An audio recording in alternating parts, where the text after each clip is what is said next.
In a time of universal deceit,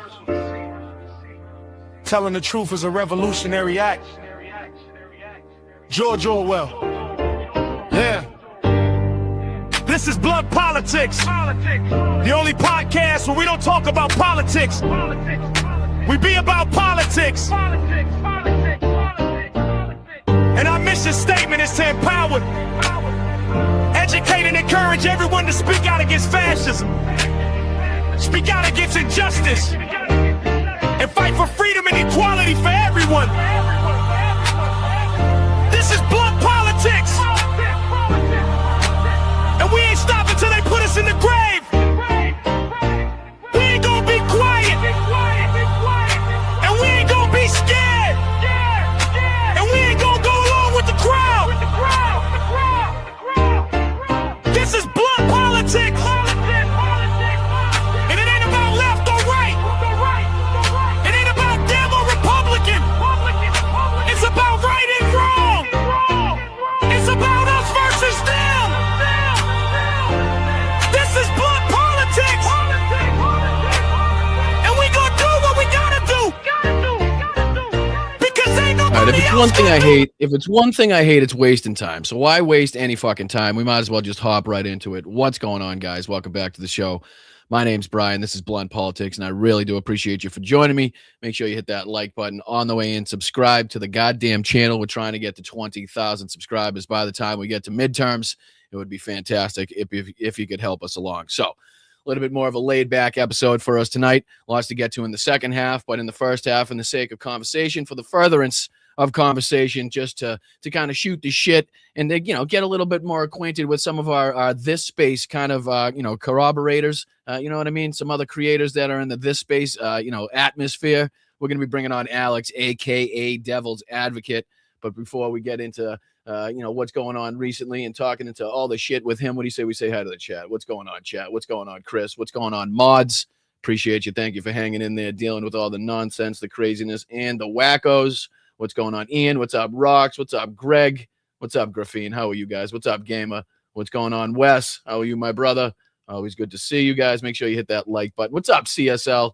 What's going on, you handsome bastard? What's up, El Rondo? What's going on, Kyle? Dame Dog in the house. All right, let's not waste any more time. Like I said, I hate wasting time. Let's bring in the man, the myth, the legend, Alex. What's going on, Chief? How are you? Appreciate you for joining me. No shortage of shit that we have to talk about and discuss. How are you, my friend? Thank you for joining us. Well, I don't know why it does that. For some reason, hold on. I think you got to unmute yourself on your end for some reason. It says, I can't unmute you. Austin, there you go. All good. Welcome. Thank you so much for having me on your show. I appreciate it, my brother. We are indeed over on This Space. If you haven't subscribed to This Space TV, go and do that. Go tell your friends that This Space exists. It is live Monday through Thursday, pretty much all day from like noon till sometimes 11, midnight. All different creators talking about all different kinds of things, but with the same general politics. We're on the left. That's it. I talk about movies, music, TV, video games. That's what I do on my channel, Devil's Advocate Productions, over on YouTube and Twitch. Today I was playing Crimson Desert for 6 hours. You don't know what that is, Boston, but the people in the chat probably know what it is. It is one of the most graphically advanced games. It is one of the biggest worlds ever. There's so much to do in it. You can play poker. You can fly dragons. It's amazing. All right, well, you have me at poker. You have me at poker, but unfortunately, like I was saying behind the scenes, I haven't picked up a video game controller in about 20 years. But you know what I mean? But like I said, it's kind of like Baskin Robbins over there at this space. You know what I mean? You got like 30, what is it, 35, 32? How many flavors are they up to over there at Baskin Robbins? It's kind of all the same thing. It's all ice cream, but you can just get your different flavors. You know, you can pick and choose who you like to listen to, who you kind of want to tune out and who you want to, indulge in. And so it's a good thing to be a part of. I really do. Feel kind of blessed and honored to kind of be a part of any coalition like that we can be, raising the goal is to make it a 24-hour channel, right? A 24-hour, 27 days a week. Like if you want at any point in your day some leftist content, turn on This Space. It's live.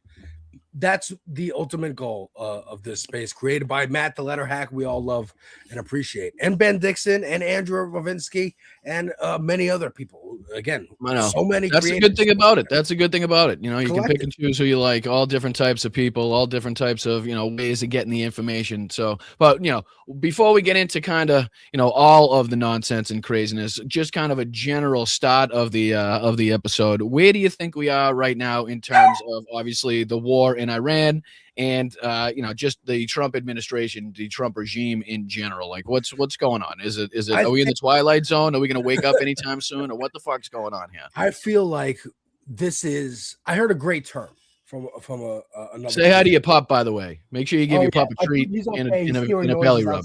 Come here, Boom. No, all good, all good. We're pet friendly here. We're pet friendly. We love it. Dogs are better than people. I know that. Oh yeah. There's a great term I learned called the extinction burst. Something knows it's dying, so it's death throes. It's lashing out as the death is happening, and that is the death of neoconservatism, the death of neoliberalism, the death of any kind of veneer that America is doing. Adventuring, there he is back there, doing adventuring around the country, around the world for any other reason than extracting resources and making not Americans wealthy, but just the top 1%. And the top 1% is international. They have no borders. They don't care about any particular country, no matter where they're from. They only care about impressing each other, outdoing each other, destroying each other, and the ripples that their actions make affect everybody. And there's no more bread and circuses to distract us anymore. We can't afford them. We can't afford the bread. We can't afford the circuses. But what would you say to somebody that says it's kind of like, it's almost like a heyday for the neocons right now? You know, they got Donald Trump in power. They got, people like Lindsey Graham as senators. You got, the DOJ controlled by Pam Bondi. Cash Patel's at the FBI, so it's kind of like now has never been a better time to kind of enact these, bloodlust kind of plans and policies that they have, because who the hell is going to hold them accountable right now? I mean, unless we take some serious seats back, both in the House and the Senate in midterms, I mean, it's still, and of course it's looking like that considering the way that, these special elections have gone. But, we're kind of hoping and praying at this point that it kind of stays that way and the country, sticks to the way that they feel and the way that they're kind of polling right now. You know what I mean? And the fact that we keep hoping that nothing happens to elections, period. Because they are desperately trying to pass that SAVE Act to get more control over elections. And so that Trump can be like, I don't like the results in that state. Screw that state. You know what I mean? And that goes along with what they're doing in Georgia. I think what they've done in Colorado, we saw them putting pressure on different states using ICE and DHS to say, hand over your voter rolls. And maybe we'll think about removing ICE out of your communities. If you don't, then we'll send more officers and agents in. I mean, even Tulsi Gabbard's involvement down in Georgia is fishy. And them trying to say, like it was Chinese involvement. Yeah. And now she's now that brings her into the mix. It's like, there's obviously, and then what was it? How many weeks ago was it? I think it was like 2 or 3 weeks ago. There was a memo that got leaked. And it was basically something that went around allegedly went around behind the scenes in the Trump regime, depicting all of the different laws and voting regulations that they want to change coming up. Basically making it more difficult, along with the SAVE Act, to have people show up and I'm sure ICE will be at the polls. I'm sure, they will be arresting people. It's gonna in its death throes, in its extinction burst, it will harm people. People are in concentration camps right now in this country. People are getting deported, assaulted in every way possible by law enforcement officers, because yes, you're right. Like they are getting what they want. The Lindsey Grahams, they're getting what they want, because I feel like this is them in the bank vault, hearing the cops on the way, trying to grab as much as they can before inevitably. You ever see the episode of South Park where Cartman buys Casa Bonita? That episode. See, I didn't have you on the show to expose me for the lack of fucking general knowledge on my current cartoons and fucking video games. I'm getting exposed here, and I don't like it. Cartman desperately wants to go to this restaurant, Casa Bonita, for Kyle's birthday. Kyle doesn't want to invite him because it's Cartman. He hates him. By the end, Cartman has convinced him to let him go, but he's basically locked Butters and made him go missing. So the cops are on their way, and he's running through the restaurant, trying to have all the experiences that he wants. See, they know what I'm talking about. They get the reference.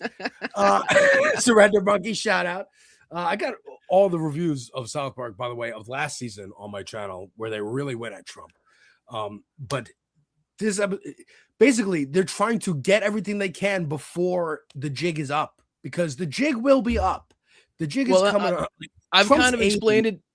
I've tried to explain it to the audience as like the light bulb theory or the star theory. Like the star is typically, it shines brightest right before before it shines out. And, the light bulb, like it's going to be the most sycophantic people left. Like it's going to be the people that are most power hungry, that want to kind of scoop up whatever remains of MAGA is left after Donald Trump takes his last fucking breath on this earth. You know what I mean? Like these people, and whether that's politicians or the commentary base of, Alex Jones or Candace Owens, or these people that are, they're Tucker Carlson trying to line themselves up, for the inevitable. And basically it's just it's like a worse version, like this whole America First kind of production and opposition that has come about, where all of a sudden Nick Fuentes has turned the hat from red to blue, and instead of fucking make America great, he puts America First on it, and it's like supposed to be this whole like different platform, which it's just more bigoted, more racist, more overtly kind of detrimental to everything that we believe in. So it just gets worse. So I kind of feel like that's how I've explained it. And I mean, do you see any kind of you see any relevance in that? I think absolutely. Tucker knows how to play the game. So, and Candace Owens, is batshit crazy as she is, kind of seems to know how to do it as well, at least the algorithm game. And they are just saying the opposite of what the mainstream is saying on a couple things, so that they can get that attention, so that articles will be written about, oh my God, Tucker. People will make videos, Tucker. The name Tucker just keeps, so long as it keeps getting popular. And then the Trump puts it on Truth Social, and it's even better for him. Now he can make merch from the shit, right? Yeah. Trump fights with him like he has been doing, and like that gets now the president is talking about you. Just like on the other side, Andrew Cuomo during the debate with Zohar Mamdani bringing up Hassan Piker. And now this last couple weeks of Hassan's smears in the Wall Street Journal, all it does is backfire. Make his name more popular. These motherfuckers. I said that exact thing on the show the other day. It's the Streisand effect. Yeah, right. No, you're right. And we can use it for good.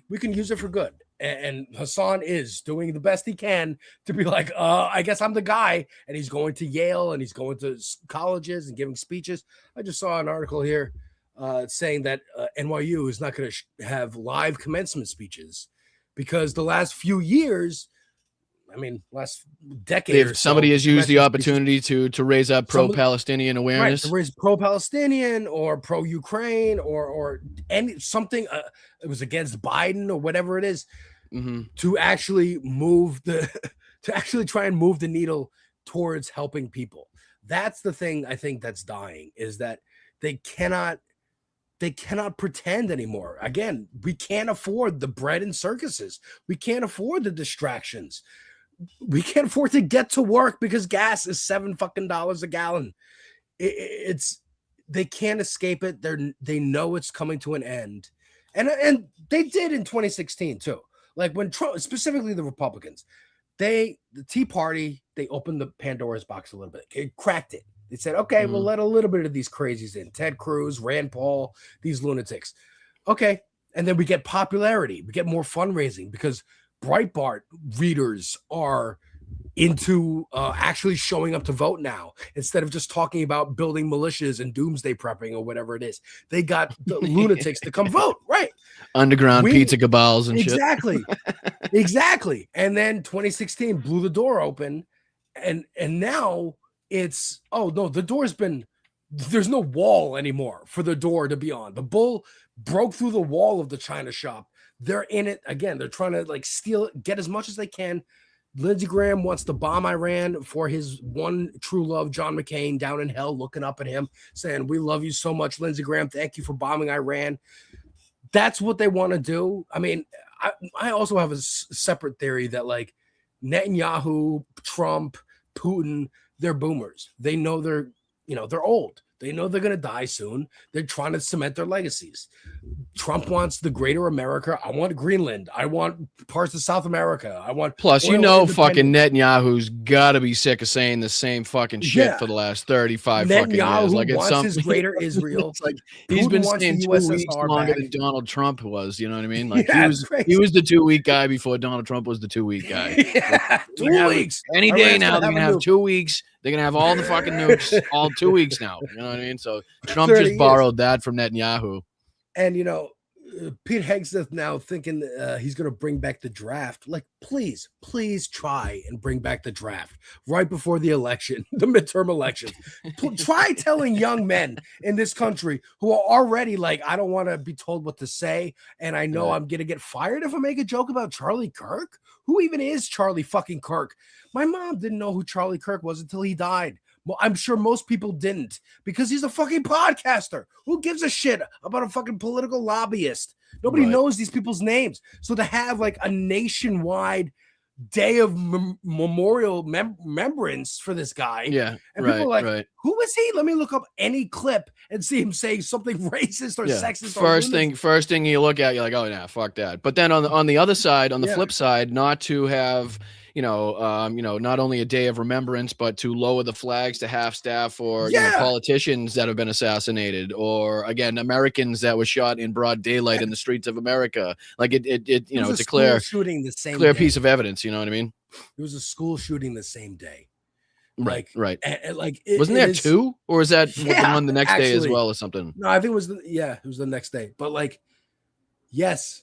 They are weird. As Tim Waltz said during the failed Kamala campaign, they're weird. And that simple message, that polled super well. They were doing really good until the consultants showed up and started saying, no, we got to build bridges with MAGA. We got to start shitting on immigrants just like they do. We got to campaign with Liz fucking Cheney. Remind people about Dick Cheney and bring him over here. It's also a scary thought to think that, like, with the AIPAC funding and the Israel lobby, that like this war that Donald Trump and Benjamin Netanyahu undertook may also go to help, and maybe something that even some on our side, as far as the leadership, would like to see, and they could use to their advantage. Not only are they not mad to see what the actions that have taken place, but also now they could talk about how crazy and erratic Donald Trump is in the background. While also taking these buku dollars from these lobby groups. Chuck Schumer's out there like, oh, we wish they came to Congress to ask us, but since we're there, we might as well. Oh my God, the guy. Right. Look, I'm sorry, I'm ranting and raving so much. All good, bro. Get me talking. I'm going. Okay. Well, that's why, you right now are like, everybody in the chat, I think, feels the same goddamn way, whether they're ranting and raving about the same exact things or in the same way. Like, everybody feels the pain that you and I both feel, whether that's going to the grocery store, whether that's figuring out how you're going to pay for the babysitter, get to work, and put gas in the car at the same time. Meanwhile, Johnny's got a fucking field trip in a hockey, a hockey trip coming up this weekend that you're going to need $1,200, $1,500, $2,000 to cover, or, whatever the fuck we're talking about. Like, your frustration and just like popping from different, like, this is we could talk about this, so we could talk about this, like, it's so crazy. And that's the whole Steve Bannon effect, like, to a T. Just throw so much and try to fuck it up all at once. That way, like, they just inevitably can't defend against all of it. Like, they'll stop some shit, they'll be able to stop some shit, but some shit's gonna filter through too. So that's that's what everybody's just so overwhelmed. And I think that's kind of the ploy, the plan that they have is just hit them with so much shit every single day that people either, inevitably can't defend against it all or tune out altogether because it's just too much. They don't want to overwhelming. Right. Absolutely. Look, I started paying attention to politics I started watching the news in 2012. That's what I say. Mm-hmm. I was, before that, I would get my information of what's happening in the world from watching Saturday Night Live, because I'm a diehard New Yorker. So I will watch it even when it's bad. and stand-up comedy and South Park and like references. Like that's how I knew about what happened in, the Monica Lewinsky scandal was Dan Harmon and Tim Meadows and Molly Shannon. The Bush was Will Ferrell and like that's how I learned about politics up until 2012. And I started reading everything. First of all, I started watching Fox News and MSNBC back to back because I was like, oh, this is reality TV about reality. They're dissing each other as the day goes on. They'll comment on something the 10 o'clock person on MSNBC said on Fox, and then at 2 o'clock, the MSNBC person will respond to the Fox person, back and forth like fucking rappers doing diss tracks. It's hilarious. Right. And then I would start reading Huffington Post and Breitbart and Vox and Daily Caller and back and forth. And Breitbart scared the shit out of me. Breitbart in particular, because that was Steve Bannon's like baby. And as soon as I heard the name Steve Bannon in like 2016, when he joined the campaign, I was like, people shouldn't know this guy's name. He should stay obscure because this is real scary fringe stuff. People on those message boards are talking about like, do you remember in 2014, there was a ranch in Nevada called the Bundy Ranch. And this guy got into a tiff with an argument with the federal government because his cows were grazing on protected federal land because of an endangered turtle. And he was like, I don't give a crap. My grandpappy's grandpappy had this land before it was the United States. And the Obama, FBI was like, no, you have to move your cows. It became a standoff. There's documentaries about this. Like, it became like a Waco situation where there's a standoff. There's snipers. There's snipers pointing guns at the fucking FBI. And I thought you were going to say at a turtle. No. They were Hannity was on Fox goading this on. People were going from Florida, of course, Florida, but like all over the country, going to Nevada. It was like a January 6th situation. Right. They're coming all over the country to just camp out there. Well, like the idiots camping out to watch the Civil War. Yes. Fucking people running by with no arms and no legs. You're like, all right, maybe we should maybe the kids shouldn't be here with the picnic table. I don't know. And it ended with, it diffused because of course these people aren't going to like spend their entire lives. But this was like talked about on Breitbart. Like it was the beginning of the Second Civil War. And what's the other one there? The Epic Times or Epoch Times or whatever the hell it is. Like that's, I feel like that's another one. Not as, I don't know if it's as radical, but you know what I mean? A similar ilk. But very similar. And I was just like, if Steve Bannon, like that, it was an international movement.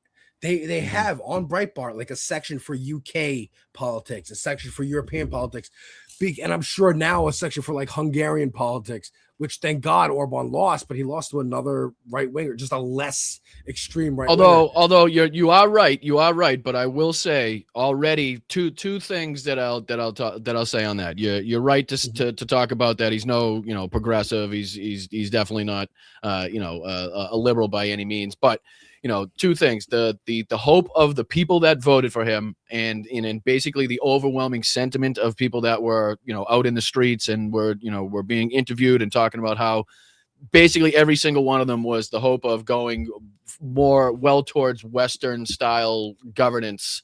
As opposed to going towards Russia. So that was one thing that really kind of gave me a little bit of hope. And then another one more recently was, Peter went on one of the, I forget the network in Hungary, but they've been widely known for doing, pro-Orban, pro-Russia propaganda for a long time. And he basically said, we're going to shut the shit down. So it's like the equivalent of, the president going on Fox and saying, all right, you guys have, you've damaged too many minds. You've caused too much shit, here, and not only with the the $1 billion lawsuit, but all the lies that you've been telling, all the the fucking melting everybody's minds with this nonsensical bullshit that you put out every single day. Like, that's enough. It's over. We're going to turn this into some independent type of situation where we'll figure out a different route, but it ain't going to be fucking this one. So that was another one where at least in rhetoric so far, in act, I don't know about in policy, obviously it's early yet, obviously, but he at least seems to be trying to try to make that switch. So I'll give him at least that much. Yeah. And again, it's better than outright crazy. That's a low bar, fascism. though. It's a low bar, but I think again, this is where the extinction burst and the death throes come in. Like I think capital is getting scared. I mean, we've got the warehouses going up in flames.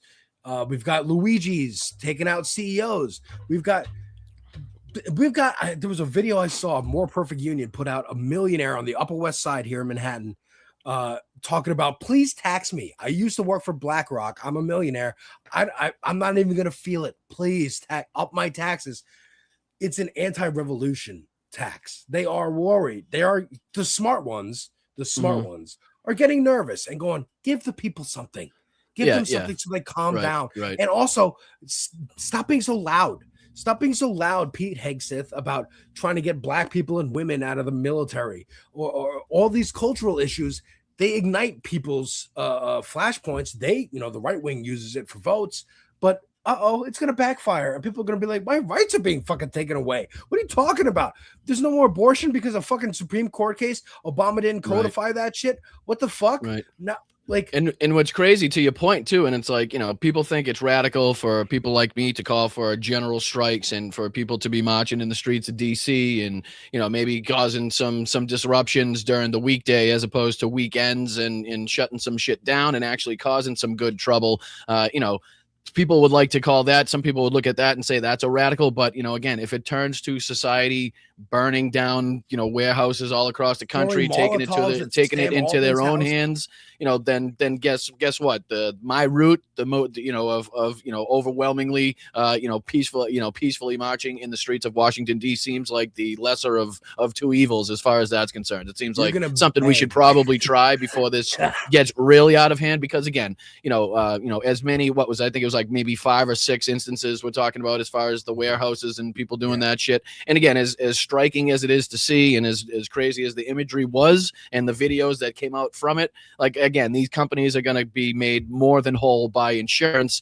And I'm not in any way promoting this or condoning any of it whatsoever, but in order for it to have the impact that I think these people want it to have, it would have to happen at a scale where the insurers will be looking at the scale of it and then saying, it's impossible for us to insure you guys, whether it's because you're not giving people a livable wage and they're too discontented and they're more likely now to do this type of shit, whatever it may be. Like that's and again, no condoning any of that shit, because again, that could turn into a really disastrous situation very, very quickly, like we saw in the likes of which we saw in California not that long ago. So again, but I'm just saying, it's not going to have the impact as far as what people want. I know it's people are using it to get out their points and their agenda to some extent, and I understand that, but it's like, these companies are just right now they're sitting there looking at their fucking insurance paperwork going, I'm going to have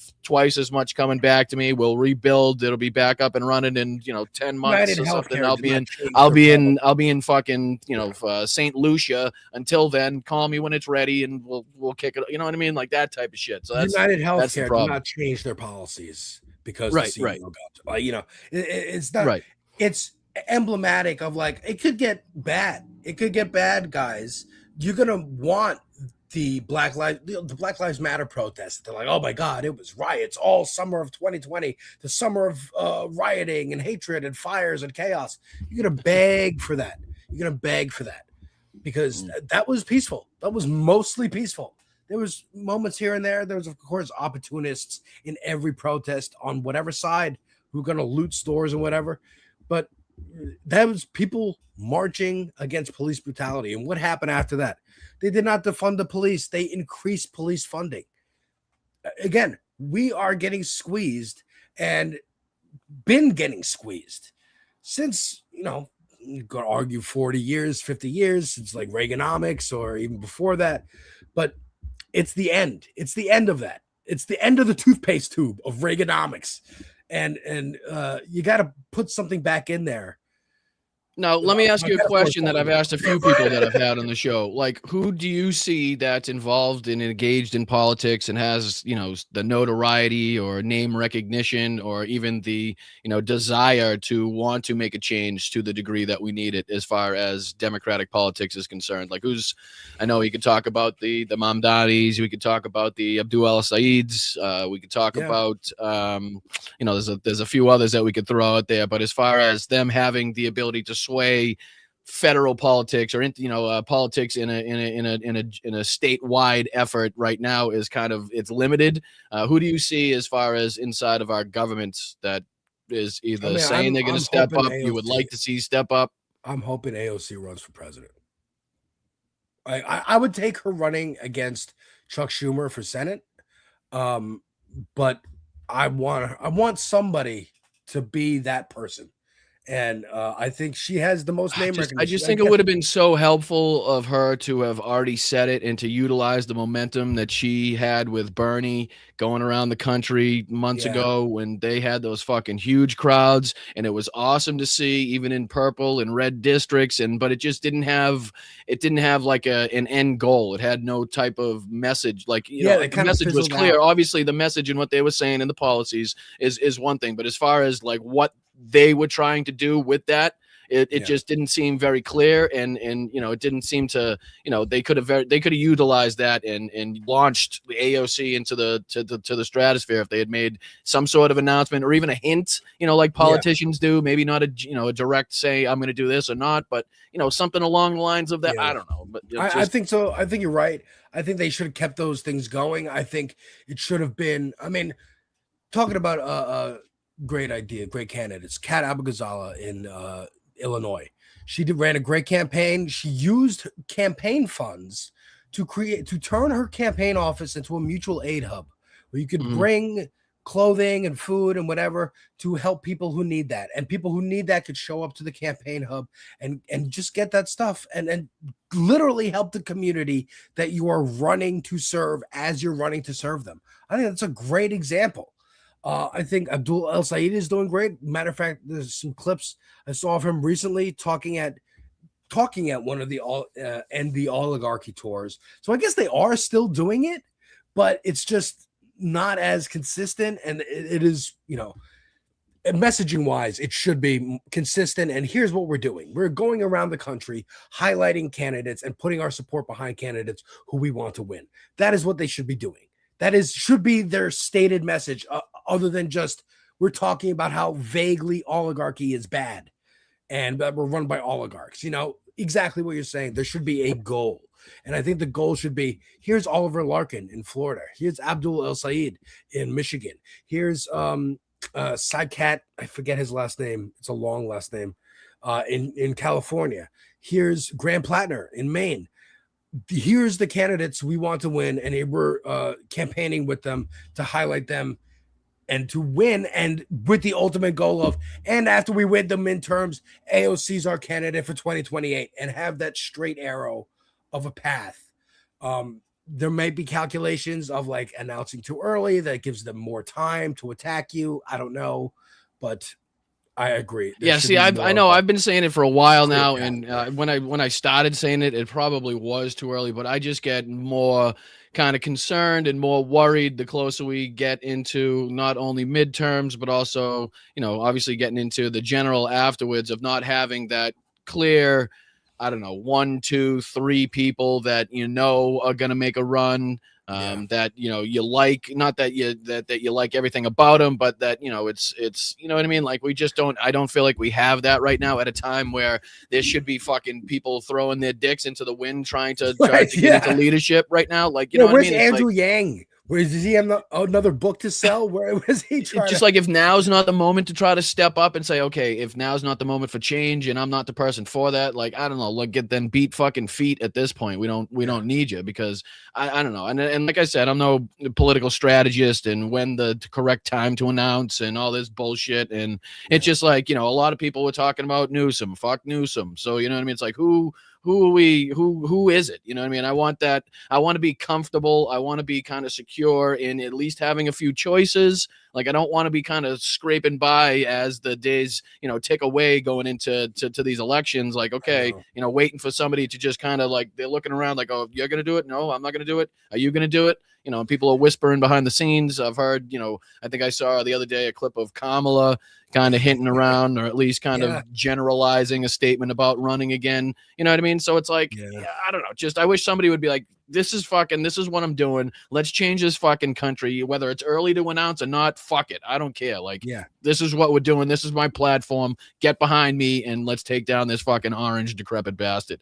I don't know. Something like that. Maybe I'm crazy. I'm hoping for that too. Again, I think you're right. Somebody, again, I don't know the calculation either. Do you stick your neck out and then it's out? Now people can lop your head off, or do you wait until after the midterms and but we're not in normal political times, right? I mean, it's not like people are chopping heads off every single day, whether it's in Iran right now or whether it's in our own country politically with propaganda. Like, that's something Fox News and OAN. They're talking about you as if you have, right? They're already talking about Newsom. Newsom hasn't said he's running for president. AOC hasn't said she's running for president. Pollsters are just taking polls. That's all that's happening, and the news places are reporting on it.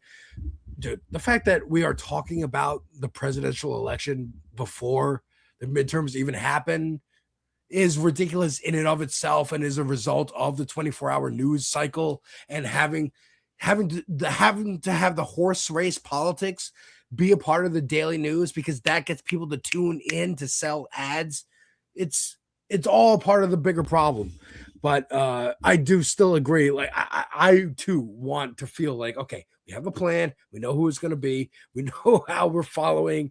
And like, we have a pathway. They're doing the oligarchy tour to get all these people elected so that they can launch AOC into the stratosphere, and then she can win. And then we have the Senate and the Congress already taken care of, and she gets in, and they fix the fucking shit like this. I know, I want it too, brother. And another thing that scares me too is like the, how these the two things in reality are coinciding at the same time, where the Democratic side is overperforming, outstandingly as far as these special elections are concerned. And, even if they aren't taking the seat themselves, they're clawing back a substantial amount of points as far as the way that the elections have gone in the past and the way that people have voted in the past. So it's just hard for me to it scares me that at the same time you have, so many people showing up to say, fuck Donald Trump, or, I disagree with what this regime is doing, or Donald Trump lied to me about lowering prices and making it more affordable and ending wars and being the president of peace, and we could go down the list. At the same time, we're also seeing really poor numbers as far as if you look at the Democratic leadership or the Democratic Party as a whole. When people are asked, do you feel like they're doing enough? Do you feel like they're putting up enough opposition? Are they they standing up for what we believe in as far as on the left enough? And overwhelmingly, people are not happy enough. You know what I mean? They want to see more from not only Democratic leadership, but everybody from fucking top to bottom. I consistently say, as much as I recognize the limitations as far as power the Democrats have right now inside of governments, as far as, the presidency, the House, and the Senate, the Supreme Court, the DOJ, FBI, you could go down the list, the Pentagon at this point. Like, I understand that, but that doesn't put a stranglehold on your vocal cords, right? That doesn't put a stranglehold on your ability to get to get cameras, to record you, or get in front of a camera, or get in front of a microphone, and every fucking single day be asking for the 25th, or demanding for the 25th, or a resignation, or a removal, or whatever it may be. You know what I mean? Talking about the existential threat that we're under in this fucking crisis, whether it's domestically or abroad with our allies and partners, whether it be NATO or just trade partners in general. I mean, the whole fucking thing is going down the drain here fucking rapidly as far as that's concerned. And the amount of rebuilding that's going to have to be necessary even after Donald Trump croaks is getting consistently longer and longer. Like the amount of destruction to the NATO alliance, the amount of destruction to pick a country, our relationship with Japan, or a relationship with any fucking European country at this point. Like, that's going to take time to claw back. Like, it's going to take a lot of time for not only the government but the people in those countries to inevitably come to some sort of trust again, whether it be for the United States government or the people of the United States as a whole. Like you said about the guy in Hungary. While he is still right wing, he's not crazy lunatic fascist. And he is, I think, again, capital is scared and capital wants business as usual again. And it hasn't been for a decade. It hasn't been since Trump came down that fucking escalator and set the world on fire. So I think they want to get back to, okay, people, let people afford their bread in circuses again so they can stop paying attention to us. Let us be boring to them again. Make the news boring again, so that we don't have to watch it all the time to know if we're going to get nuked in the face or gas prices are going to be $100. That's what they want to get back to. And again, I'd love to have a golf YouTube channel and not have to sit here and dive into politics 6-7 days a week. You know what I mean? Make reviews of movies, TV shows, video games, albums. Right.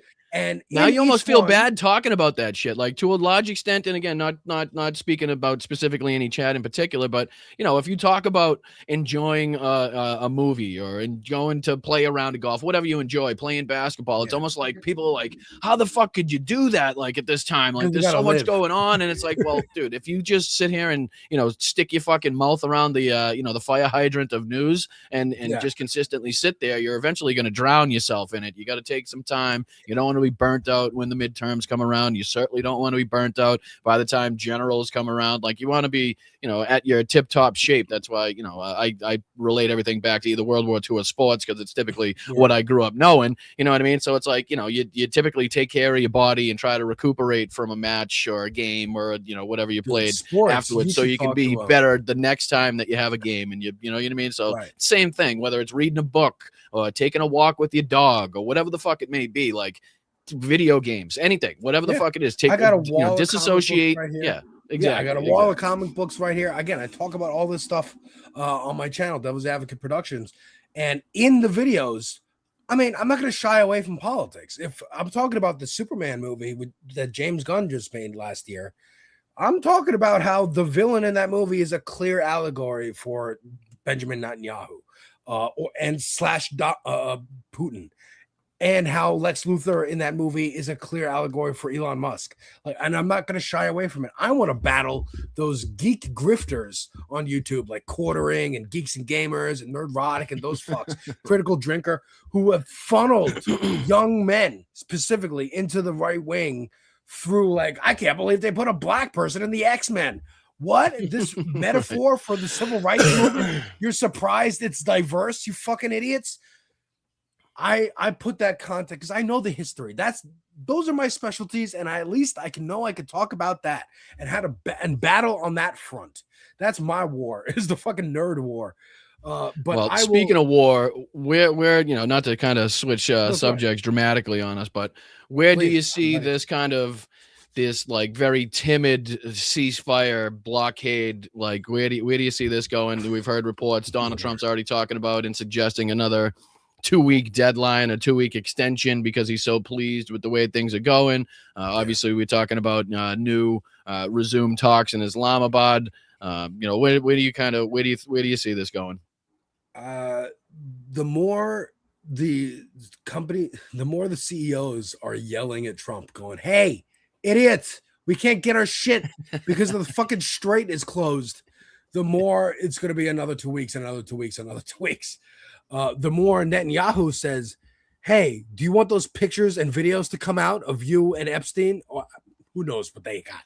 Like, who knows what convinced him? Because, like, Hillary Clinton's out here being like, "Yeah, Netanyahu's been talking this shit for 30 years." Like you said, the 2 weeks, 2 weeks, 2 weeks. For 30, 40 years, trying to convince every American president to attack Iran.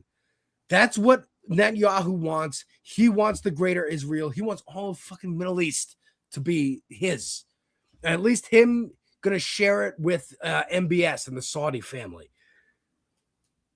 I don't know. But again, to what you said, to Donald Trump consistently keep getting like this 2-week extension, a 2-week deadline, like at the same time that will just consistently keep giving Iran more leverage and power as far as the length of time they're able to control the Strait of Hormuz and affect pressure on the world, the world economy. Lebanon. Right, And Netanyahu's consistently. taking out Lebanon, and Mhm. you mentioned what can Democrats do here? What can normal people do? Saw Ellen in the chat talking about May 1st is a general strike. People aren't going to work.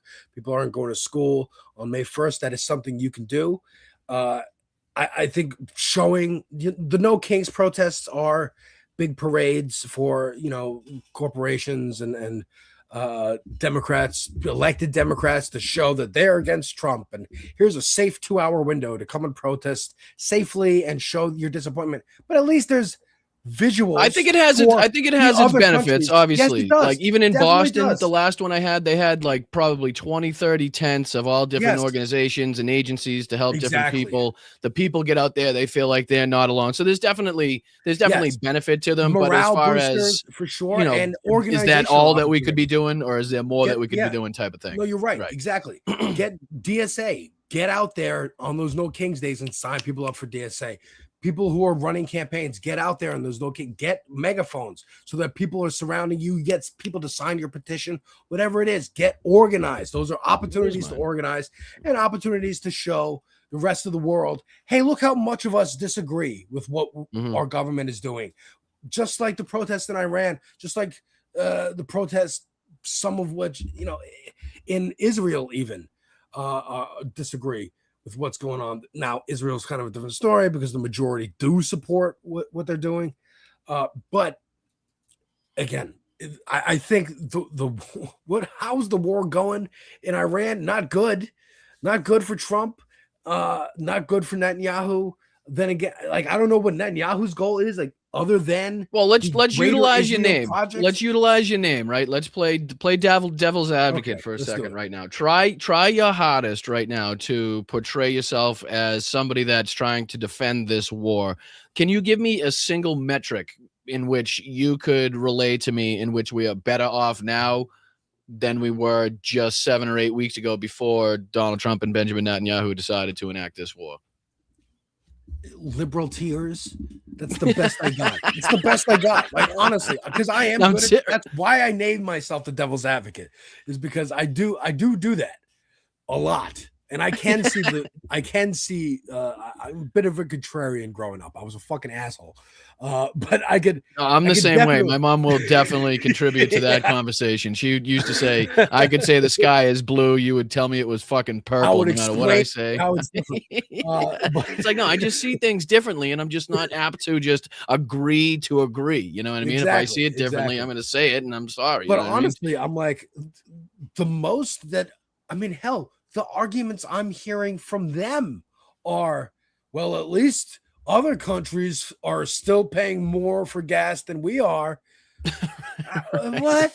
Well, at first it was much like the Venezuela, right? It was much like the Venezuela comments. Yes. It was, oh, look at the people celebrating, the death of Maduro, the removal of Maduro, in the same way that the Iranians, some inside the country and a lot outside of the country were celebrating the death of the Ayatollah. And I said the same thing, to the Iranians when this was going on, the same thing I said in Venezuela, like, just be careful what you wish for. Like, I'm not taking away any of the sunshine that you guys are feeling as far as being out from underneath the thumb of the regime, as far as, or at least, Maduro, because that regime's still in place, or again, the little bit of time that you guys felt freedom or felt like that things were going to change in Iran after the Ayatollah was killed. But sometimes the devil that you know is better than the devil that you don't know. So you know what I mean? Like, and we saw reprisals as far as Venezuela was concerned, and obviously there's no shortage of reprisals that we could talk about as far as the Iranian regime has perpetrated on its citizens as well. Yeah, and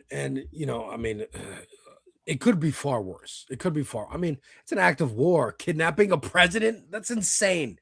That happened on January 2nd? That was day 2 of this year. That was day 2 of 2026. We're just kidnapped the president. What? That doesn't happen. That's right. It is a fucking simulation. Headlines. Like, trying to recite this shit to our grandkids is going to be fucking ridiculous. Like, remember what happened in the first couple months of 2026 alone? Like, that doesn't talk about 9/11. We're not talking about Iraq, Afghanistan, fucking the Gulf Wars. Like, none of this shit. All the craziness that we've seen. January 1st, I'm feeling hopeful. Oh shit, Zohar Mamdani's sworn in. He gives a great speech. the warmth of collectivism is going to outweigh the the isolation of rugged individualism. Yes, Right. let's go. Mom Donnie stand. Let's rock and roll. 2 days later, but Maduro's kidnapped. And by the way, he's in the District of New York's jail. Yeah, He's partying in it up with jail. 6ix9ine.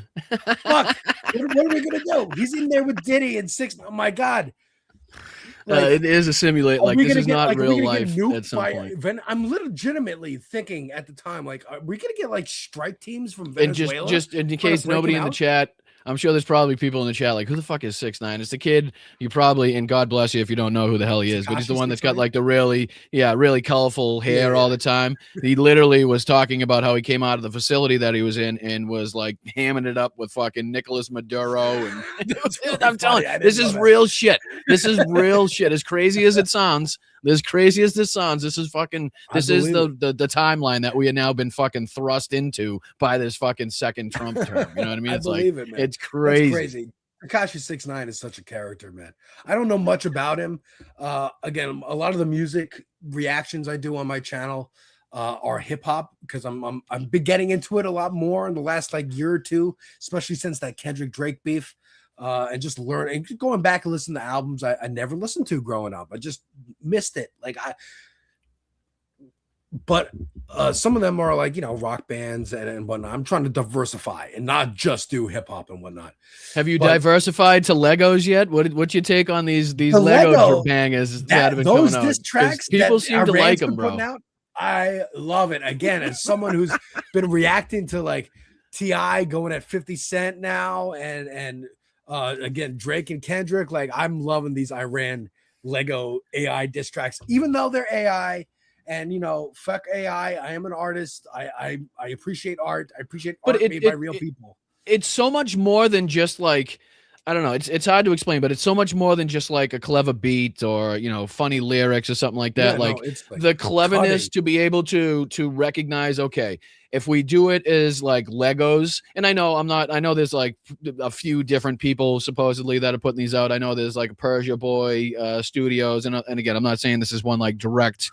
They're not all coming from direct one source, but it's like, for them to be able to distinctly recognize that, okay, if we utilize Legos, it's less likely to be flagged for whatever content violations as far as, depicting the Iran war or Epstein or whatever it may be, the little Easter eggs that they put in these things. It was very fucking smart of them to recognize that, not only is Lego kind of, universally known, right? So everybody would recognize what it was right off the bat, but it would also kind of escape the red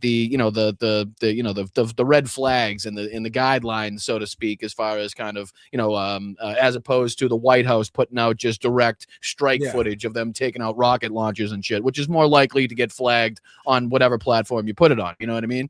But I mean, to add it all up, the speed in which they're able to get these things out, like something breaks as far as a news story, and 3-4 hours later, you're already hearing and looking at a Lego video talking about that exact thing. The way that they've been hammering them on Epstein, going after Melania, Hegseth. I mean, the whole fucking thing has just been, like I keep saying to my chat, I feel kind of icky liking it. You know what I mean? Like I also recognize the dangerous nature of the Iranian regime. Let's not get it twisted, but to the point that I also recognize the illegal war that our country has engaged in and perpetrated, and the war crimes and all of the other things. Again, I feel like the propaganda war has been won outright by the Iranians, and again, whoever's putting these things out, however many groups are putting these out, they've kind of stolen the show as far as propaganda. The propaganda war is. I mean, I remember thinking in high school, like, okay, there's a World War I, there's World War II. Everybody keeps talking about World War III, and what if World War III, big twist, America's the bad guy, and our arch nemesis is actually the good guy. And I thought, of course, Germany, but that was old. No, we're doing the reboot. We're doing the legacy sequel.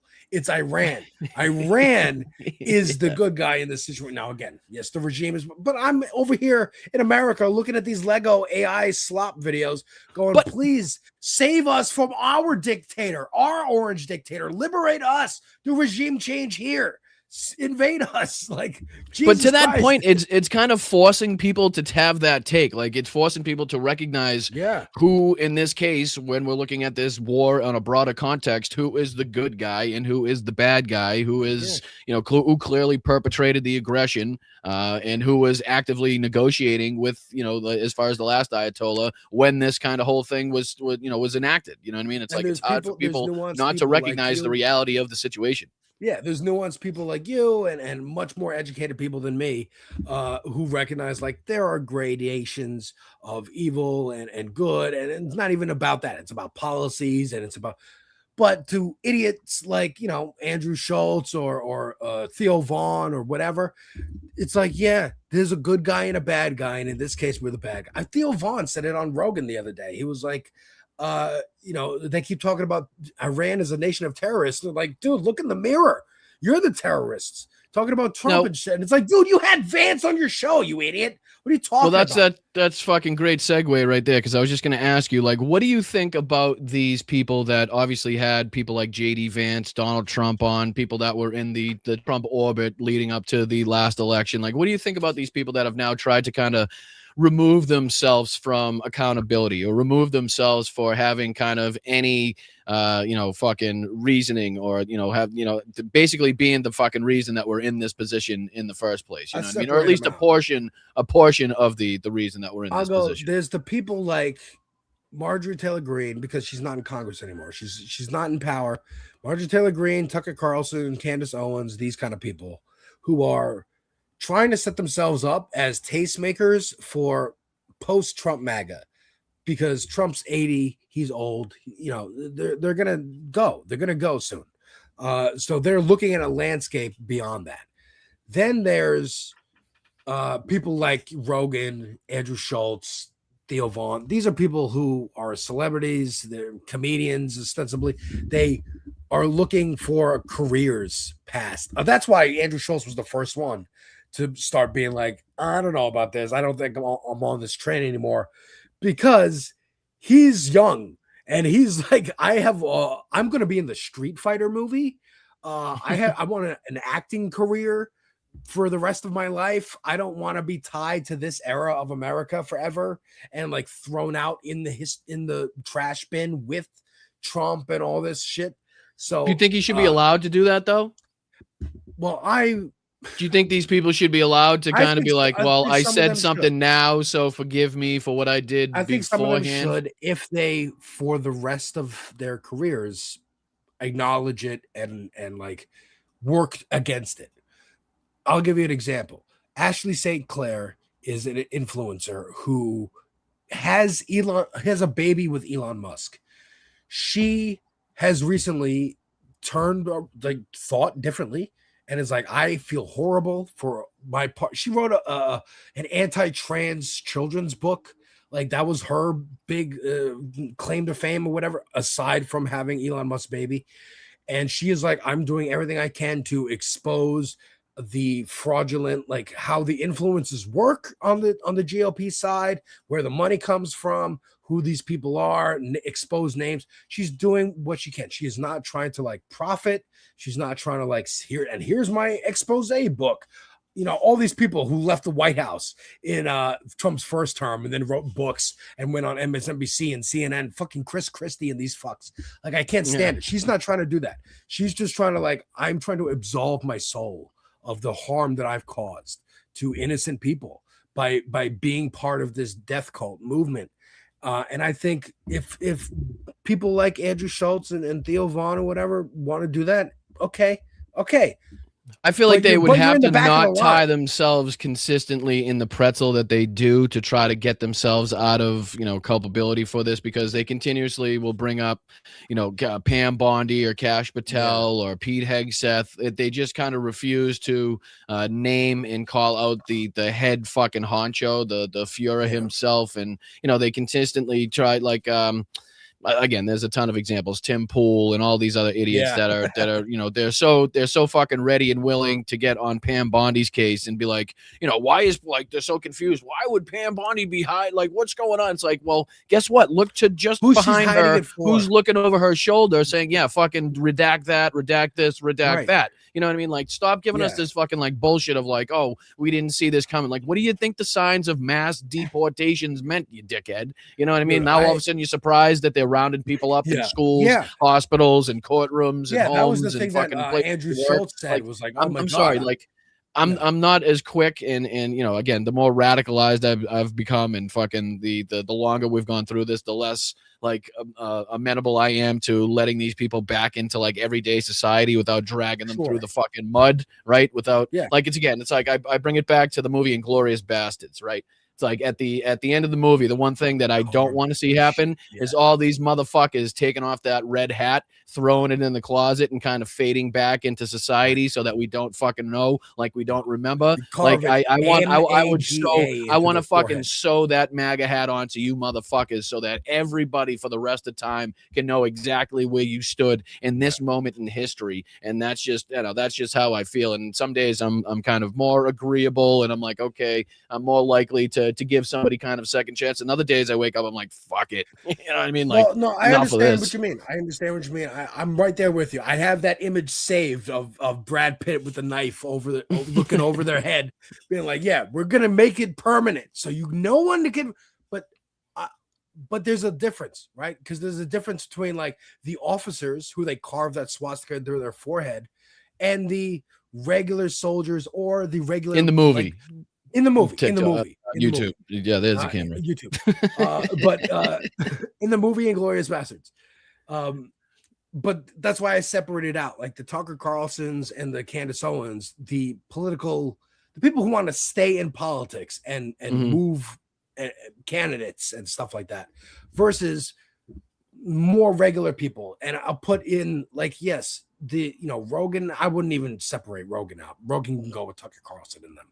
But like Andrew Schultz, Theo Vaughn, some of these other comedians, like they're comedians at the end of the day. They got into this because it was getting them clicks and getting them money, and they don't think about their own power. Jon Stewart didn't think about his own power. I remember in like the early 2000s, him being invited on CNN, MSNBC, and Fox News to get asked, why is Gen Y, I still call us Gen Y, I hate the term millennials, but why are millennials watching you instead of watching the news? And he's like, because you failed, because you are having debates and cutting to commercial. You're not letting anything sit. You're not actually talking about policies. You're just trying to get gotchas on each other. It's wrestling. It's professional wrestling. It's not real. Yeah. And plus Tucker Carlson and that fucking ugly bow tie and shit. Yes. Like, God damn it. He was on MSNBC first, and then he was on CNN until Jon Stewart got his ass kicked out of there for being on Crossfire and being ridiculous in that interview. And then he went on Fox. Like it is a both party problem. It is a media problem. And the reason I separate out like the comedians in them, and I go, okay, the average like MAGA voter, if you're not diehard like white supremacist, incel cult mind washed, then and you're like, oh shit, ICE is like super violent, and why are we in a war with Iran, and I regret this, oh no. Okay, you're an idiot, and I'm going to call you an idiot, but I'm going to let you come over here. I'm going to tell you how to vote, and you're going to shut the fuck up. You're not going to be one of these never Trumpers who goes and starts the Lincoln Project to try and influence the Democratic Party into becoming the Reagan Party you wanted the Republicans to be. I just feel like there needs to be some substantial penance to be paid. Like they need to come out and say, I fucked up. I bought into the bullshit.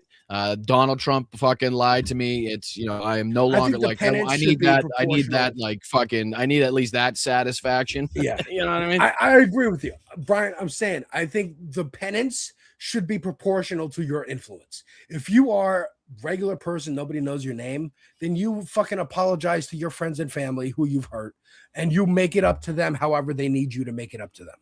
If you are an influencer of whatever status, these comedians or like celebrities or whatever the fuck, you must for the rest of your career support whoever the fuck we tell you to support.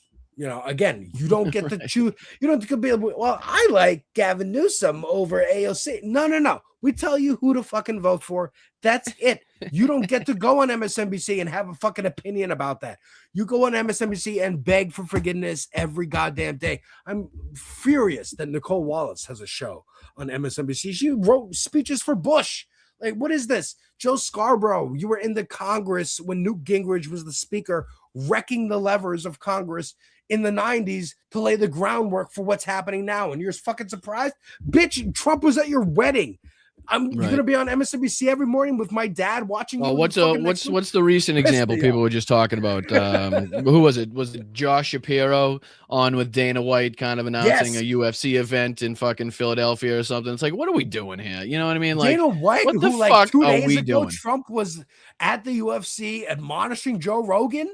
Yeah, didn't the guy beat his girlfriend allegedly at one of these events? Wasn't he caught on camera slapping around one of his girls or something too as well? Absolutely, Dana White was allegedly accused of that. Again, we're on YouTube. Allegedly.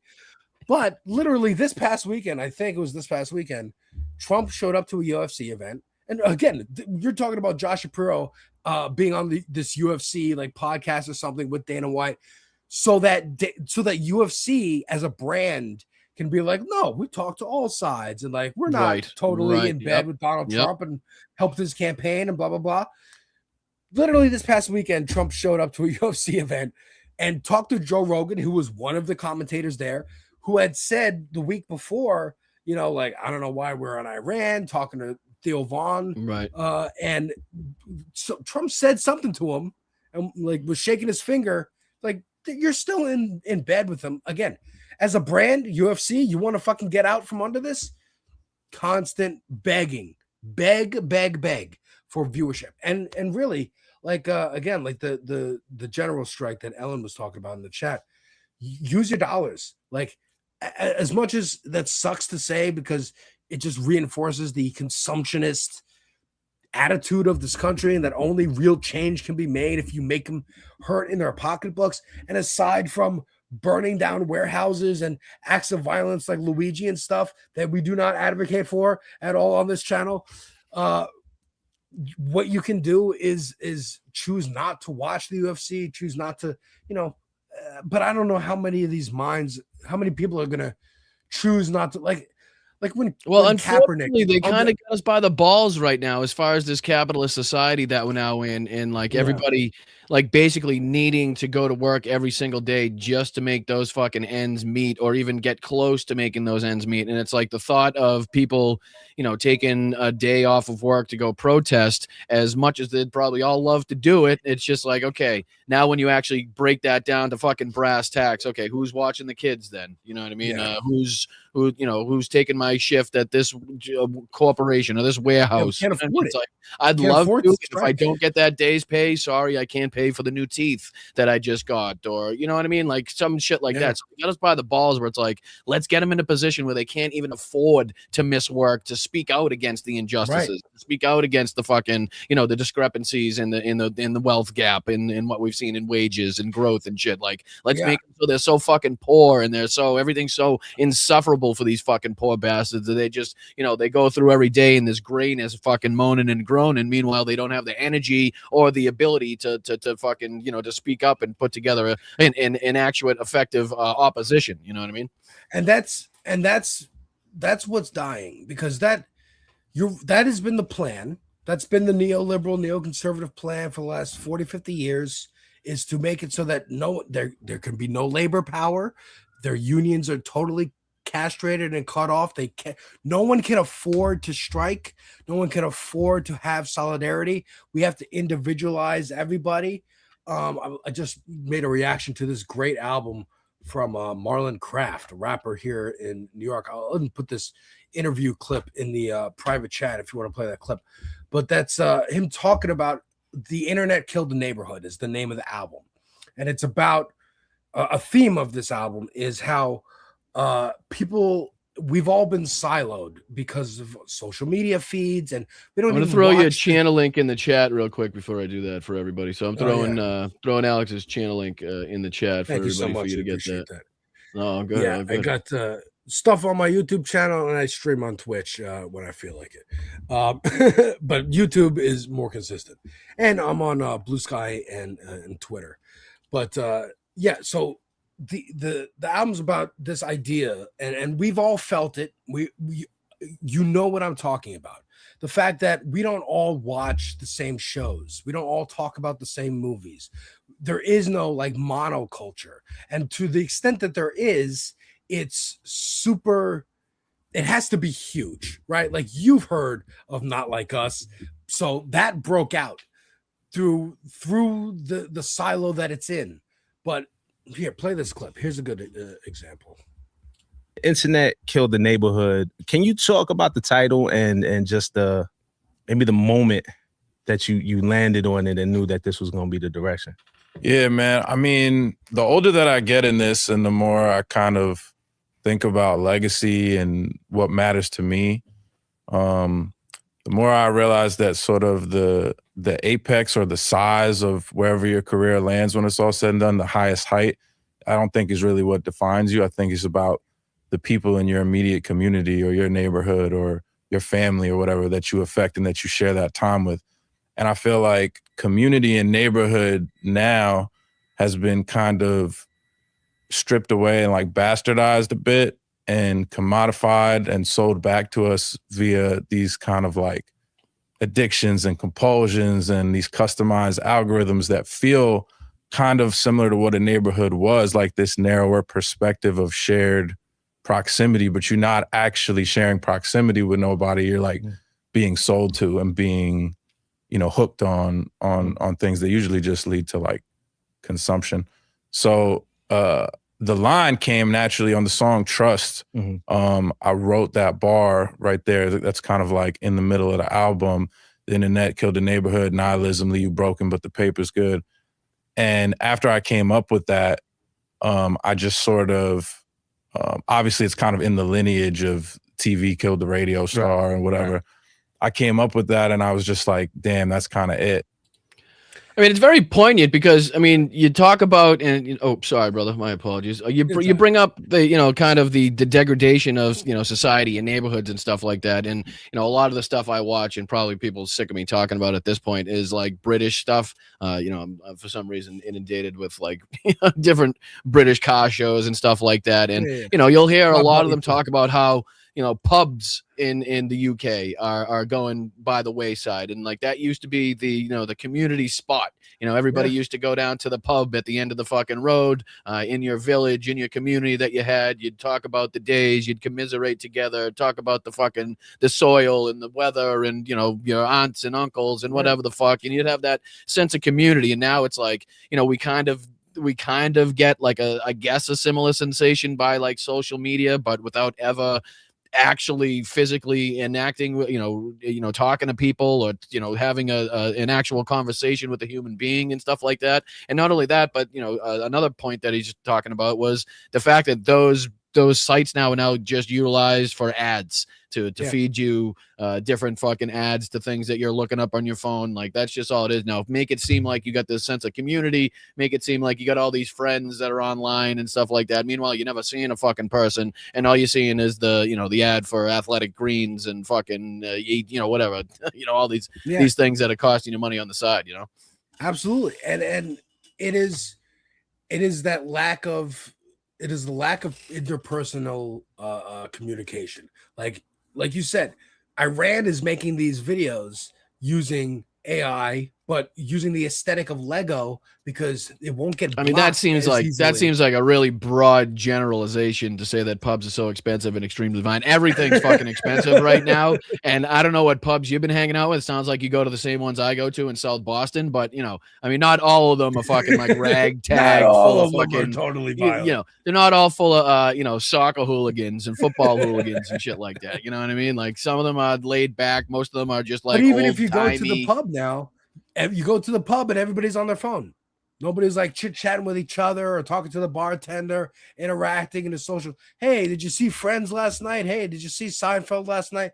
Hey, did you see Game of Thrones last night? Hey, did you see this? People now it's, hey, did you see Severance? Do you even know that show exists? Do you even know what I'm talking about? Have you seen The Boys? Do you even know that it's on? Do you even know that it's back? Euphoria is on season 3. It came out, the first season came out 6 years ago. Why are there multiple years in between seasons? Why is each season only 10 episodes instead of 23 episodes? Because they're trying to compete with movies, but now movies aren't even really competing on that level either, because we only have enough attention spans for like the big tentpole movies like Marvel or Star Wars or whatever. So the mid-budget movies are already going away. We'd rather make that into a TV show. The landscape is changing, and it's all feeding it. That's why I talk about the things I talk about on my channel, because it all feeds into the same problem.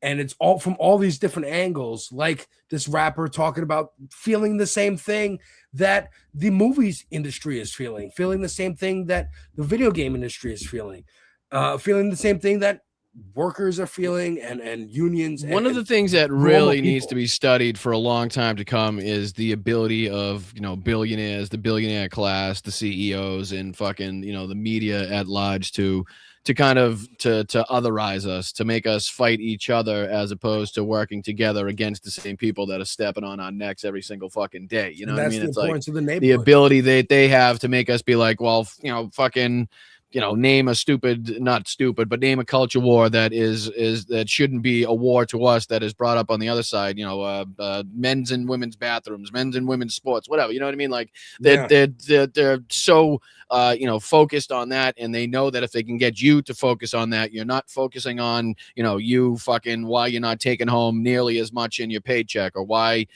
so many dollars are coming out of your paycheck and going to certain things, but you're not seeing the benefit of those things, whether it be railways, roads, bridges, healthcare, infrastructure, house, fucking the housing market in general, like anything that your taxes are supposed to be going towards. Meanwhile, the CEOs are buying their fucking 37th yacht. They got 14 Swedish swimsuit models and fucking 19 helicopters, and we're trying to figure out how we're going to pay for the Apple at Stop and Shop. You know what I mean? It's like, and why do they have those 19 Swedish? If I eat it now, they won't be able to charge me. And those swimsuit models, why are they there? How old are they? Who are they trafficked by? Are they true? Like how did they get 19-year-old girls, multiple, to show up to live in their house with them? What? Right. Okay. But that's for a different episode, I guess. You know what I mean? That's why it's like there's so much shit that you can dive into, and they got there's so many different ways that they could split you apart, and shit that you could be talking about, that it's like it's impossible to nail it all down and to not let inevitably some of it slip past you. You know what I mean? Yeah.